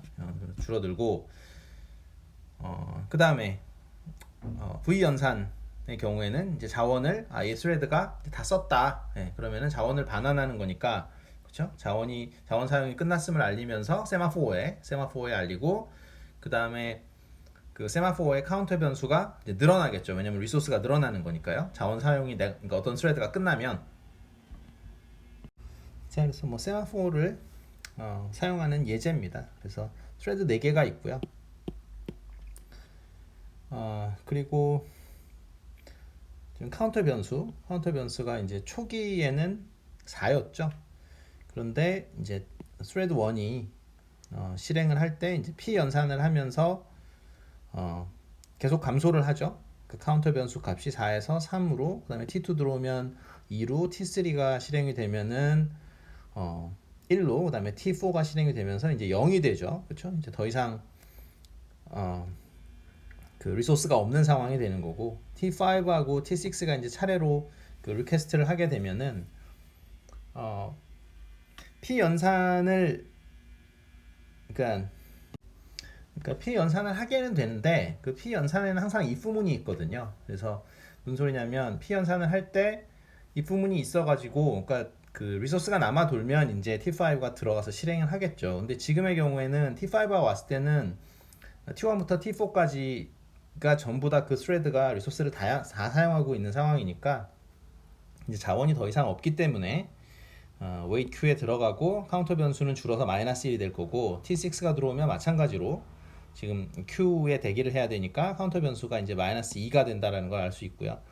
지금은 그 V 연산은 수행을 하지 않죠. 그렇죠? 예. 그러니까 V 연산이라는 거는 언제 수행을 하는 거냐면은 그 자원을 리턴하는 거잖아요. 그래서 그 어떤 스레드가 그 코드 수행이 끝났을 때, 그러니까 자원을 그러니까 이 자원은 이제 나는 더 이상 사용 안 한다. 나는 서비스를 다 받았다. 뭐 그런 의미니까 지금의 예제에서는 사실은 그 V 연산이 수행되지는 않습니다.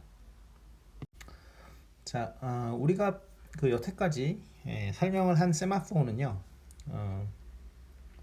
슬립 웨이트 세마포어에 해당이 됩니다. 그래서 세마포어를 두 가지 종류로 이제 구별을 할 수 있는데, 일반적으로 세마포어라고 얘기를 하면은 이제 슬립 웨이트 세마포어를 의미를 하는데, 어쨌든 슬립 웨이트 세마포어로 구현을 할 수도 있고, 비지 웨이트 세마포어로 구현을 할 수도 있습니다. 그래서 뭐냐면은 이 비지 웨이트 세마포어는 그러니까 대기를 하지 않는 거예요. 대기를 하지 않고 우리가 배웠던 그러니까 스핀락하고 비슷하게 동작을 하는 겁니다. 그러니까 무슨 말이냐면은 여기 슬립 웨이트부터 말씀을 드리면, 슬립 웨이트에서 P 연산을 하게 되면 카운터를 이렇게 1 줄이고, 그 다음에 이제 그 없으면은 그쵸? 예, 그러니까 더 이상의 리소스가 없으면은 그 wait queue에서 이제 잠을 자게 되죠. 그 스레드는. 그리고 V 현상 같은 경우에는 그냥 이제 카운터 값을 증가를 시키고 그 다음에 사용 가능한 그 자원이 지금 그러니까 카운터를 인크리즈 함으로써 그러니까 내가 어떤 것이 빠져나감으로써 어떤 스레드가 빠져나감으로써 사용 가능한 자원이 생기면 그때는 이제 잠자고 있는 스레드를 깨우면 되겠죠. 그렇게 되는데 busy wait semaphore 는 뭐냐면은 그냥 그러니까 이걸 어떻게 보면 되니까 wait 할 때 sleep 하는 세마포어가 있는 거고 wait 할 때 busy한 세마포어가 있는 거예요. 그래서 그러니까 busy wait semaphore 같은 경우에는 우리가 배웠던 그 스핀 락처럼 어떻게 되냐면 스레드가 왔는데 사용 가능한 자원이 없는 거예요. 예. 그러면은 P 연산을 할 때 그냥 무한 루프를 돌고 있는 겁니다. 예. 그래서 자원이 생기면은 이제 카운터 값을 마이너스로 하고 안 그러면은 계속 while 문을 실행을 하면서 busy하게 wait 하는 거죠. 그렇죠? 예. 그게 이 B에서 지금 설명을 하고 그러니까 오른쪽에서 설명을 하고 있는 busy wait semaphore 기법입니다. 그리고 그 어떠한 그 스레드가 다 서비스를 받고 나가면은 그냥 카운터만 인크리즈 시켜주면 되겠죠. 그렇죠? 잠자는 스레드를 깨울 필요는 없죠. 왜냐하면 처음부터 잠자는 그 스레드 자체가 없죠. busy wait semaphore 기법에서는 잠자는 게 없잖아요. 왜냐하면 애초부터 큐가 없으니까. 자, 그래서 세마포를 구현을 하기 위한 POSIX 스탠다드 라이브러리가 있습니다. POSIX는 뭐 계속 말씀드립니다만 그 포터블 오퍼레이팅 시스템 인터페이스의 약자인데요. 그러니까 그러니까 응용 프로그램을 개발을 할 때 이제 그 유닉스 타입의 OS가 너무 많으니까 여기저기 다 돌게 만들어야 되잖아요. 프로그램을 만들 때. 그러니까 OS에 상관없이 유닉스에 기반한 OS면은 다 돌게 만들려고 하는데 이제 그럴 때 이제 쓰라고 스탠다드 라이브러리를 만들어 놓은 거죠. 그래서 이 POSIX 그 스탠다드 라이브러리를 이용해서 여러분들이 프로그래밍을 하게 되면은 여러분들의 프로그래밍은 그 유닉스 계열의 그러니까 리눅스든 뭐든 그런 그 OS에는 전부 다 돌아가게 됩니다. 그러니까 문제 없이. 왜냐하면 이게 포터빌리티를 좋게 하기 위해서 우리가 그 만들어낸 거니까요. 그러한 그 오퍼레이팅 시스템 인터페이스를 우리가 POSIX라고 하니까. 자, 그래서 세마포어의 그 표준 라이브러리를 보면은 일단은 세마포어 구조체 이렇게 만들고요.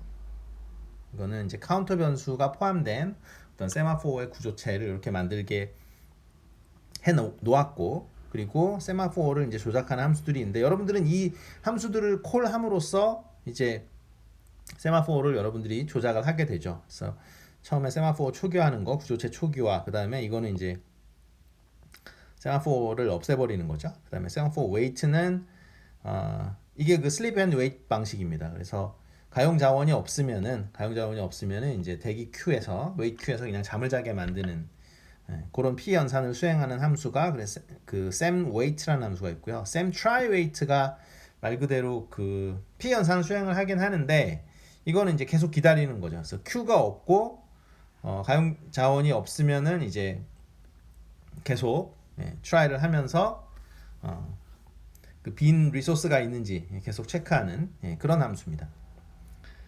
그 다음에 sem post는 이거는 이제 다 끝났다. 그래서 세마포어에서 그러니까 다 끝난다가 아니라 어떠한 그 리소스 중에 하나가 이제 종료가 됐을 때, 그쵸? 그 세마포어에서 수행을 하는 함수고요. 그 다음에 요거 세마포어 get value라는 함수는 이제 현재 카운터의 값을 리턴하는 함수입니다. 자, 세마포어 구조를 이용한 그 프로그램 예제인데요. 그래서 화장실에 지금 3개의 칸이 있는 거죠. 그래서 리소스가 3개 있는 거고, 그 다음에 5명의 고객이 있는데 이것을 이제 5개의 스레드로 우리가 생각을 해주는 겁니다. 그리고 여기 세마포어 구조체, 그래서 요거는 이제 toilet sem이라는 요 변수가 이제 그 여러 개의 스레드에 이제 공유되어 있는 상황이고요. 그 다음에 스레드 코드는 여기 있습니다. 그래서 sem wait라는 게 이제 P 연산을 하는 거죠. 그래서 자원을 요청을 하고 그 다음에 그 리소스를 사용을 하든지 아니면 대기하는 큐에 들어가는 거고요. 그 다음에 semaphore get value가 지금 카운터를 카운터 변수에다가 이 CNT 변수에다가 읽어오고, 그 다음에 sleep 한다는 게 이제 1초 동안 화장실을 사용을 하는 거고, sem post라는 게 이제 V 연산이죠. 그래서 화장실을 다 사용했다라는 걸 알리는 거고, 그 다음에 그때의 이제 value를 또 읽어오는 거죠.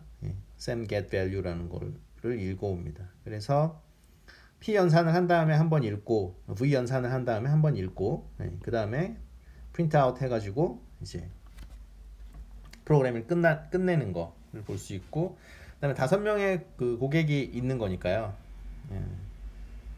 5명에 해당하는 스레드를 만들어야 되겠죠. 그래서 여기 for loop 보면은 여기서 이제 그 5명에 해당하는 그 스레드가 만들어지고, 그 다음에 여기 pth 뭐 join 이거는 이제 모든 고객이 소멸할 때까지, 즉 5개의 스레드가 전부 다 실행이 끝날 때까지 기다리겠다, 이런 얘기입니다. 그렇게 하고 이제 마지막으로 여기서 카운터 값을 읽습니다. 그래서 여기 왼쪽에 이제 실행 결과가 나오는데요. 처음에는 그 세마포가 이제 그러니까 그 카운터가 3이었죠. 그러니까 이제 화장실 3칸이 비었고, 근데 고객이 들어가면은 세마포가 2, 1, 0 해가지고 이제 어떻게 돼요?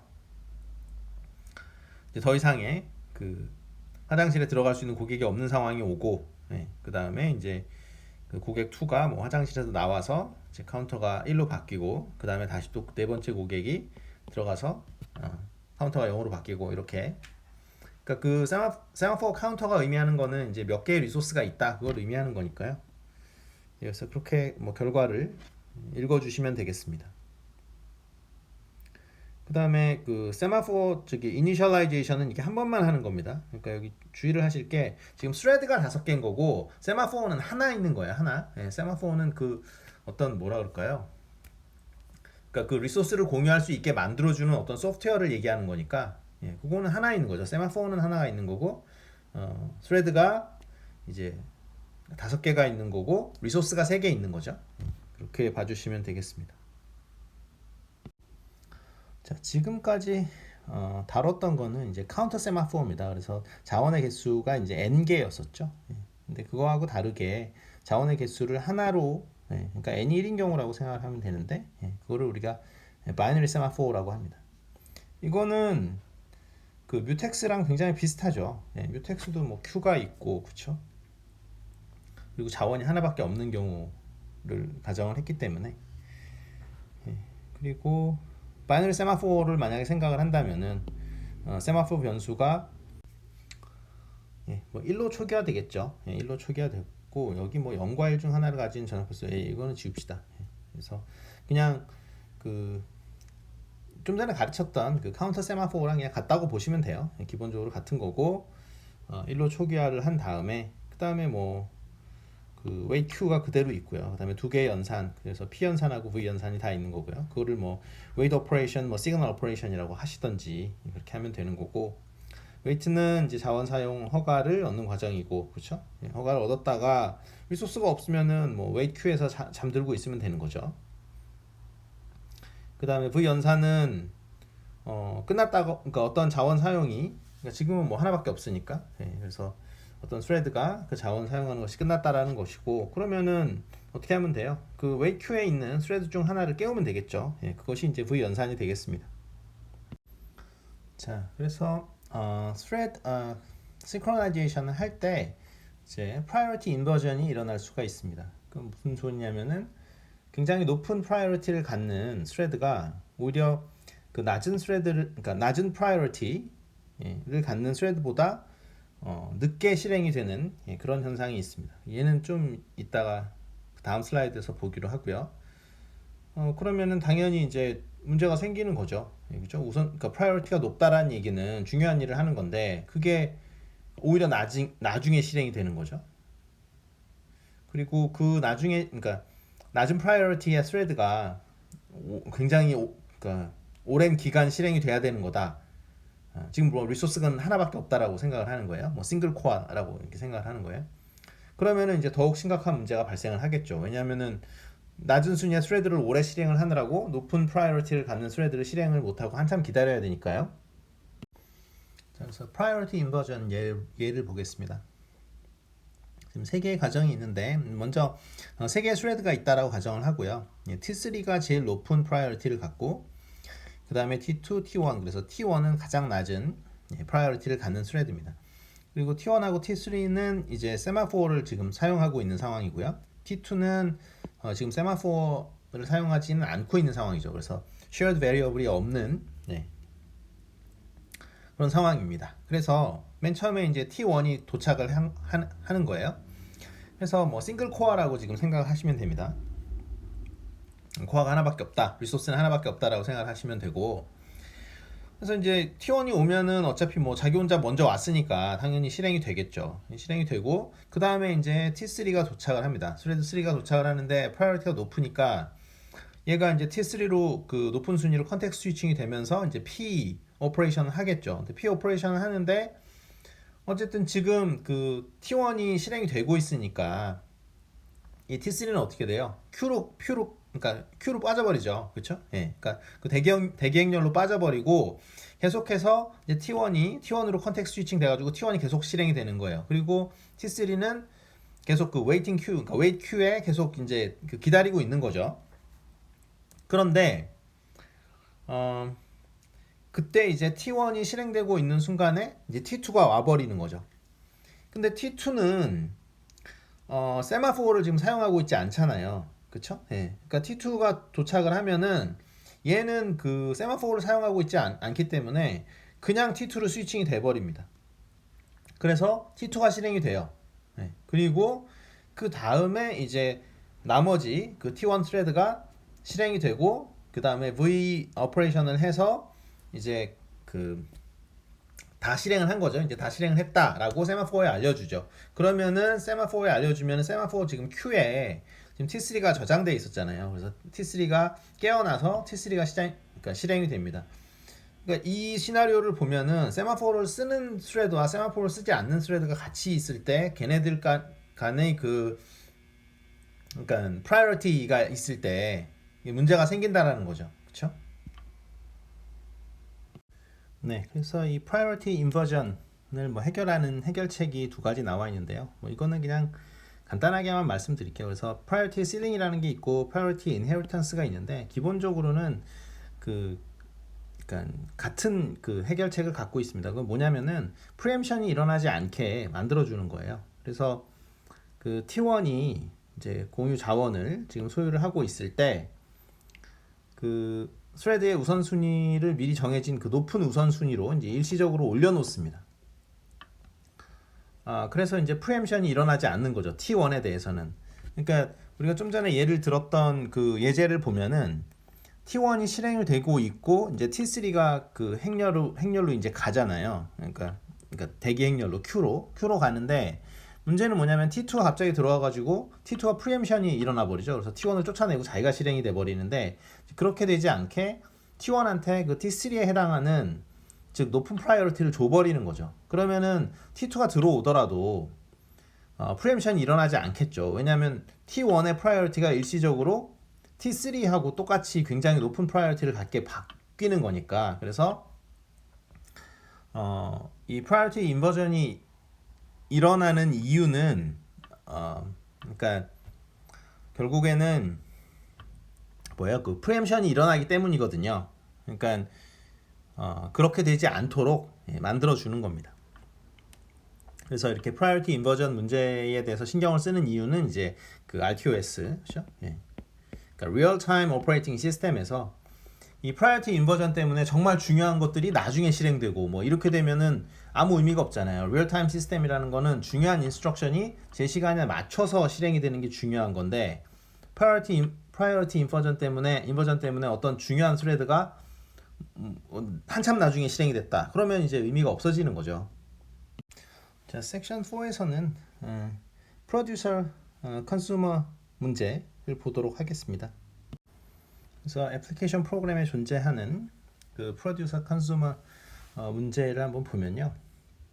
예를 들어서 비디오 플레이어 애플리케이션 프로그램에서 한번 봅시다. 그러면은 여기에는 이제 입력 쪽에 스레드가 있고 재생하는 쪽에 플레이 쪽에 스레드가 있어서 이 프로그램 구조를 보면은 네트워크이던 이제 뭐 아니면 비디오 파일을 뭐 디스크에 갖다 놓던 입력 스레드가 동작을 하면서 얘네들은 이제 파일을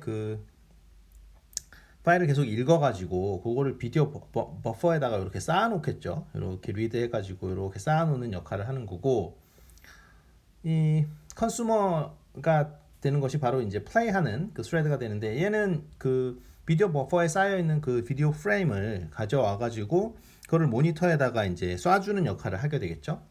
디스플레이에다가 이렇게 쏴줍니다. 그런데 여기서 이제 우리가 세 가지 문제가 있겠죠. 하나는 이 입력하는 스레드하고 이 그 플레이하는 스레드하고 얘네들의 이제 동시에 비디오 버퍼를 그 접근을 하면은 안 되는 그 문제. 그래서 그 mutual exclusion 하는 문제가 있을 거고 또 하나는 입력 스레드가 라이팅을 하려고 했는데 비디오가 풀이라 가지고 그러니까 버퍼가 풀이라 가지고 더 이상 쓸 수가 없을 때 라이트를 못 쓰는 거. 그다음에 그러니까 오버플로우가 나는 거죠. 버퍼가 오버플로우 나는 거 하고 그다음에 뭐 소위 말하는 그 언더런이라고 해 가지고 이 재생 스레드가 이제 어떤 그 비디오를 모니터에다 보여주려고 하는데 비디오 버퍼에 아무런 데이터가 남아있지 않아요. 왜냐면은 이 입력 스레드가 문제가 생겨가지고 잘 읽어오지 못하거나 아니면 뭐 네트워크 문제일 수도 있고 아니면 디스크 페일이 났을 수도 있고 하여튼 그런 문제로 버퍼에 쌓여있는 데이터가 아무것도 없어가지고 이게 버퍼 이제 언더런이라고 하는데 그래서 재생 스레드가 더 이상 읽을 수가 없는 뭐 그런 문제가 발생을 할 수도 있죠. 그래서 그런 세 가지 문제가 있습니다. 그다음에 뭐 또 다른 예제를 든다면은 그 프로듀서 컨슈머 문제의 또 다른 문제는 이제 스트리밍 서버가 있다. 그래서 스트리밍 서버가 이제 여러 사람들한테 이제 서비스를 해주는 거죠. 여러 뭐 그게 뭐 무슨 회사든 간에 뭐 넷플릭스든 뭐든 간에 그 스트리밍 서버 프로그램이 동작을 하고 있는데 그럼 비디오 파일이 이렇게 있겠죠. 그러면은 그게 이제 마찬가지로 그 입력 스레드가 있어서 비디오 파일로부터 어떤 비디오 파일을 읽어가지고 비디오 버퍼에다가 이렇게 쌓아놓죠. 그러면은 뭐 각각의 유저한테도 쏴줘야 되니까 그 트랜스미션하는 스레드가 유저마다 이렇게 필요하겠죠. 그러면 이렇게 이게 다 읽어가지고 요거를 이제 다 송신을 해주는 겁니다. 그럴 때도 마찬가지 문제가 있겠죠. 그렇죠? 어떤 이게 비디오 버퍼가 뭐 어떤 뭐 특정한 영화 파일일 수도 있고 뭐 그렇죠.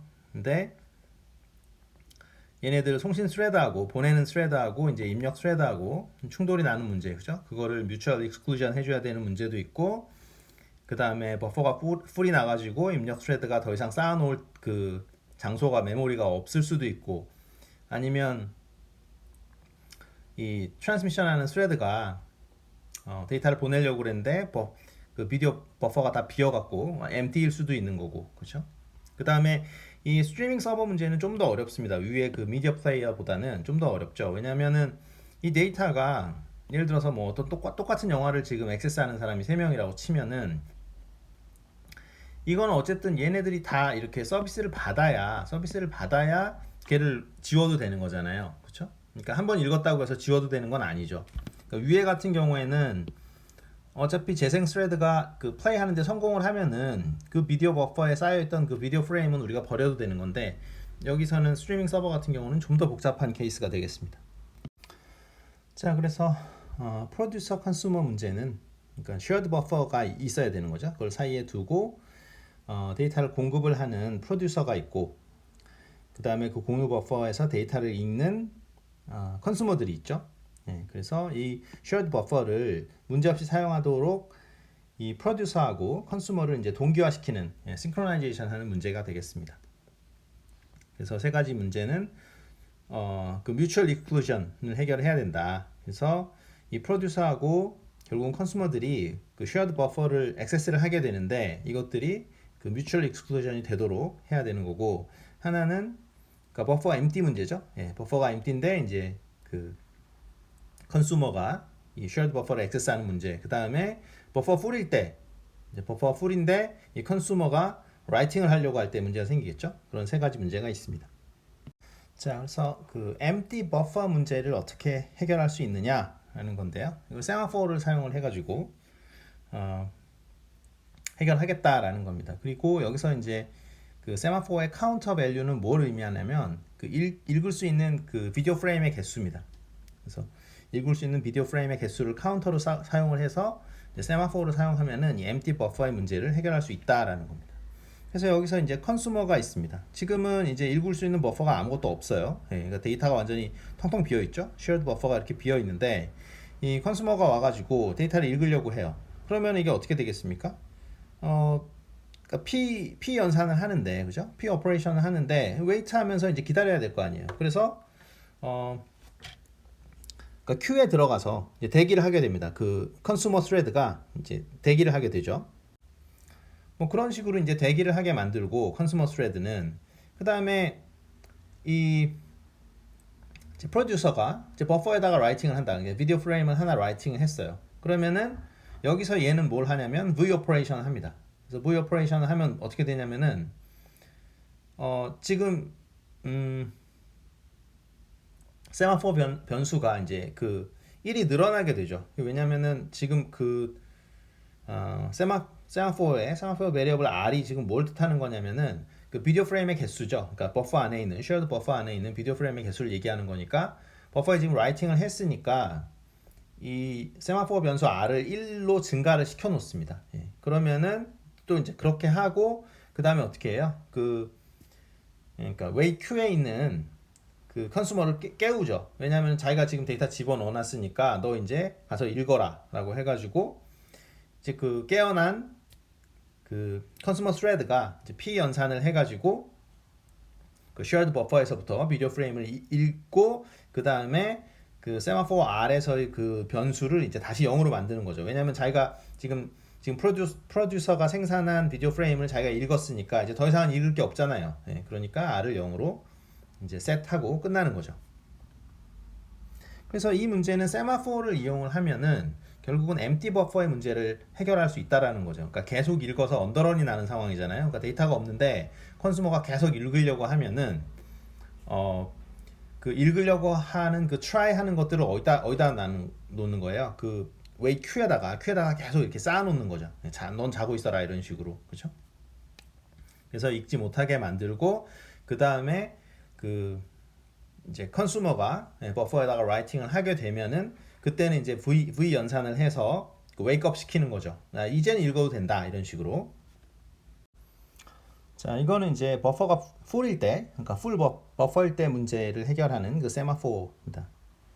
그래서 여기서는 세마포 그 변수를 이제 W라고 잡았는데 얘는 이전과는 다르게 잡습니다. 그래서 이 W의 의미는 뭐냐면 쓰기 가능한 버퍼의 개수입니다. 그래서 아까는 그게 아니었었죠. 아까는 그게 아니고 그 세마포 그 R이라는 변수의 의미가 그러니까 읽기 가능한 버퍼의 개수였잖아요. 그러니까 몇 개가 차 있느냐, 즉 그 비디오 프레임이 몇 개 들어와 있느냐의 얘기인데 여기서 그 W 세마포 W에서 그 카운트의 의미는 이제 지금 라이트가 안 돼서 문제인 거잖아요. 풀이 돼가지고 그래서 이제 남은 자리, 그렇죠?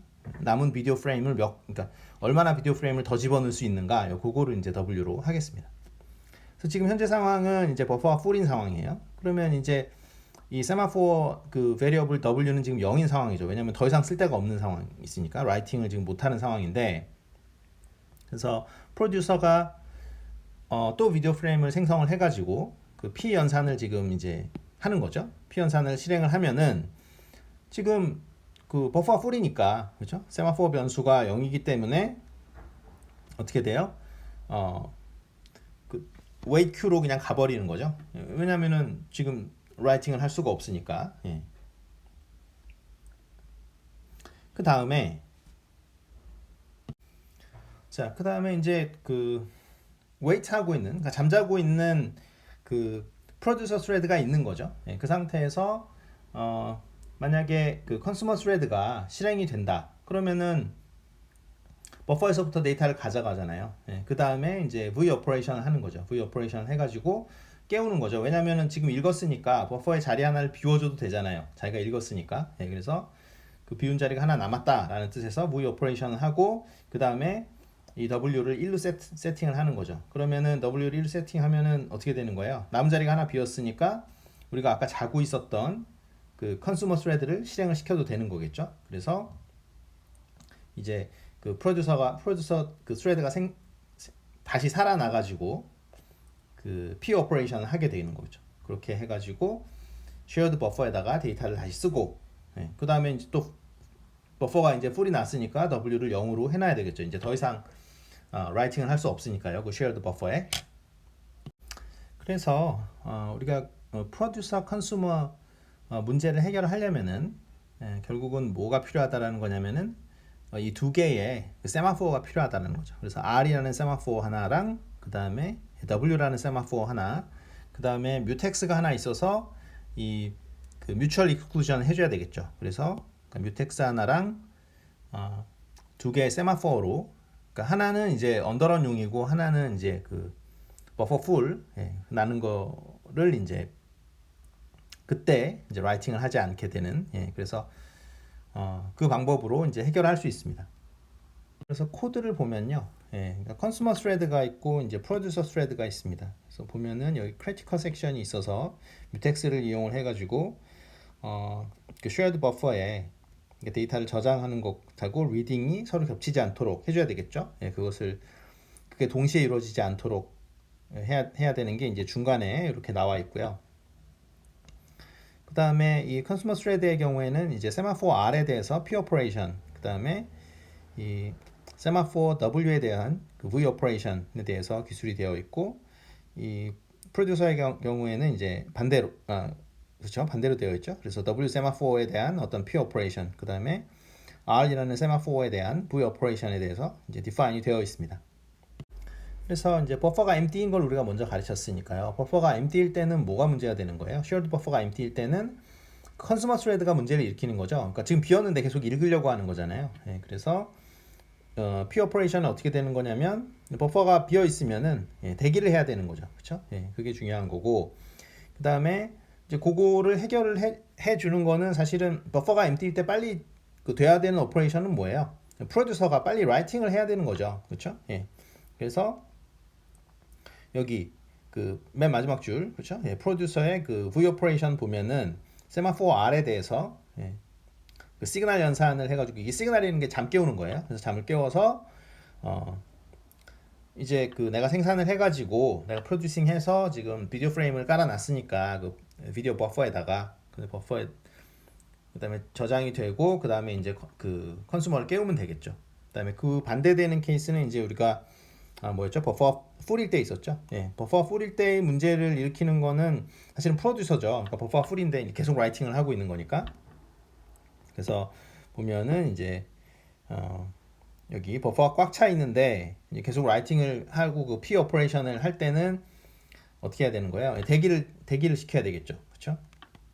쓰기 가능한 버퍼 수가 0인 경우에 이제 그러니까 그 wait queue에 집어넣어 줘야 되겠죠. 그 프로듀서 그 스레드를. 그 다음에 이제 V 오퍼레이션을 해서, 지금은 뭐예요? 지금 버퍼가 풀이니까 빨리빨리 읽어 줘야 되겠죠. 컨슈머가. 그래서 컨슈머 오퍼레이션 보면은 읽고, 그죠? 세마포어 W에 대해서 이제 깨워가지고 그 라이트를 하기 원했던 그 프로듀서 스레드를 이제 깨워야 되겠죠. 지금 자고 있던. 그래서 요거랑 맞물리고 요거랑 맞물리는 그런 형태입니다. 그래서 요거는 이제 empty 버퍼 문제를 해결하는 거고요. 요거는 이제 full 버퍼 문제를 해결하는 그런 솔루션으로 우리가 그 프로듀서 컨슈머 문제를 볼 수 있겠습니다. 자, 그래서 프로듀서 컨슈머 문제에 해당하는 그 애플리케이션 프로그램 만드는 예제인데요. 여기서 보면은 이제 프로듀서 스레드는 10개의 정수를 랜덤한 시간 간격으로 그 shared 버퍼에다가 라이팅을 합니다.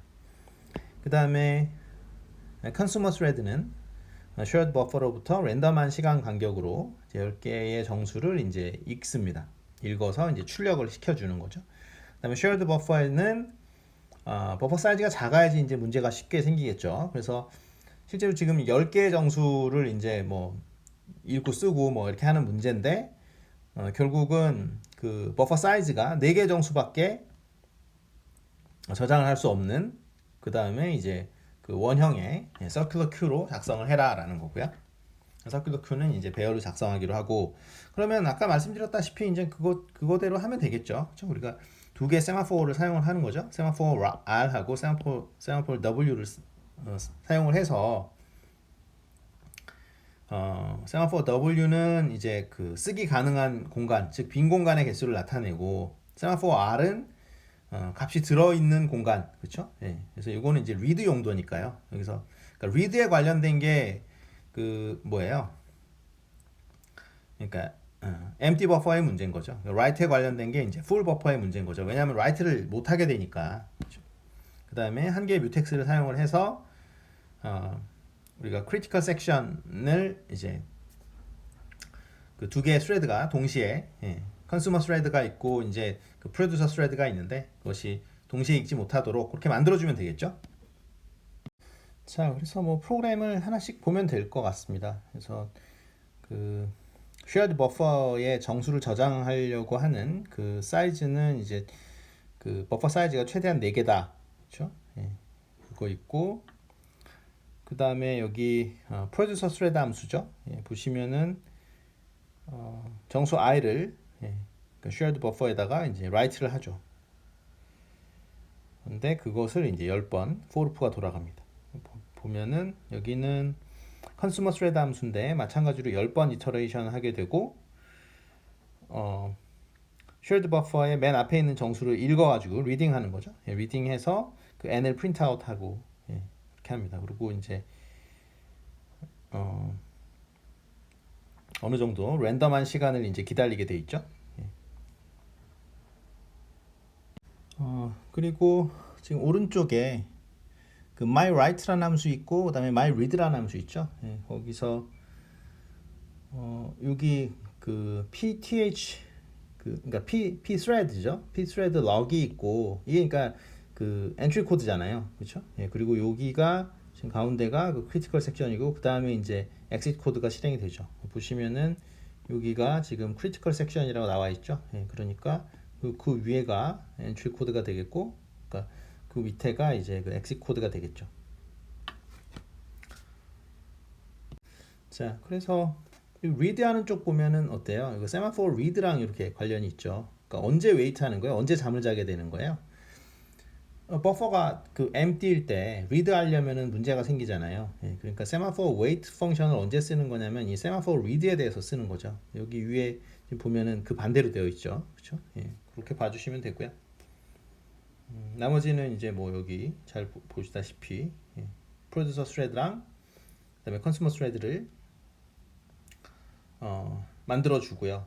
그 다음에 세마포 2개 만들었죠. 그쵸? 예, 세마포 이니시에이션 하는데 세마포 리드라는 것과 세마포 라이트라는 거 2개를 만들죠. 자, 그래서 좀 전에 프로그램을 이제 실행한 결과는요. 그러니까 프로듀싱을 하고, 그래서 이제 0을 버퍼에다 집어넣고 다시 0을 읽고, 그렇죠? 그 다음에 1을 버퍼에다 집어넣고, 그 다음에 컨슈머는 1을 읽고, 그 다음에 프로듀서가 2, 3 이렇게 만들어냈고, 버퍼에다 집어넣고, 컨슈머는 2, 3 이렇게 읽었고요. 그 다음에 4, 5 라이팅을 했고, 그 다음에 이제 그 4를 그렇죠? 읽어냈고, 그 다음에 다시 6을 버퍼에다 썼고, 그 다음에 5를 읽어냈고, 그 다음에 뭐 이런 식으로 진행이 됐죠. 예, 보면은 그러니까 어떤 게 일어나지 않아요. 뭐 그 empty 버퍼라든가 이런 문제들이 일어나지 않죠, 전혀. 왜냐면 항상 데이터가 읽을 때 읽어내고, 그 다음에 데이터가 full일 때는 이제 write 하지 않게 이렇게 동작을 하게 됩니다. 자, 그래서 뭐 좀 전에 실행 결과를 요거 지금 R 포인터, read 포인터, write 포인터 해가지고 다음에 쓸 위치, 뭐 다음에 읽을 위치 이렇게 해놨는데요. 해석을 하시면 되겠습니다. 그래서 프로듀서 스레드가 있고 이제 컨슈머 스레드가 있는 상황이고, 그 세마포 write라는 변수는 뭐예요? 그러니까 그 빈자리, 그죠? write 할 수 있는 빈자리를 얘기하는 거고, 세마포 read라는 거는 그 read 할 수 있는 데이터의 개수죠, 그죠? 예, 근데 이제 세마포 read는 지금 당연히 여기겠죠. 왜냐하면 지금 그 큐가 이 서큐트 큐가 지금 비어 있으니까요.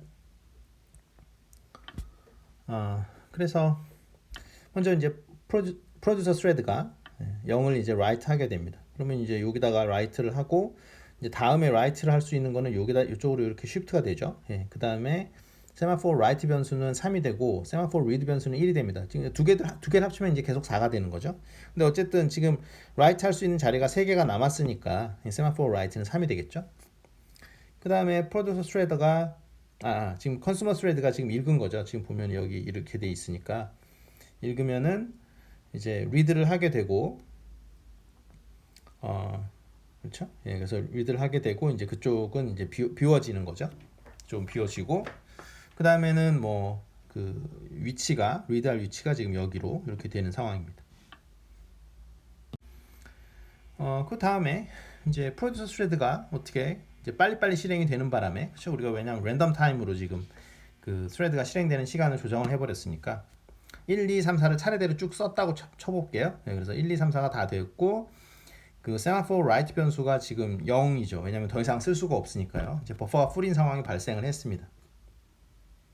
그 다음에 이제 컨슈머 스레드가 실행이 돼서 아까 읽어야 되는 자리에서부터 read를 하고 다시 세마포 변수 write를 뭐 1로 이렇게 바꿔줬죠. 그래서 이제 write 할 자리가 하나 비었습니다. 그렇죠? 예, 그 다음에는 뭐 프로듀서 스레드가 실행이 되면서 그 자리에 자기가 그 write를 해야 될 자리에다가 여기 5를 집어넣고 그 다음에 그 write 포인터 자리를 이제 옮겨주겠죠. 그 다음에 이제 다시 버퍼가 풀이기 때문에 그 세마포 그 read 변수는 4가 되고 세마포 write 변수 즉 그 쓸 수 있는 빈자리는 0이 되겠죠. 뭐 이런 식으로 실행이 되는 것을 확인을 할 수 있습니다.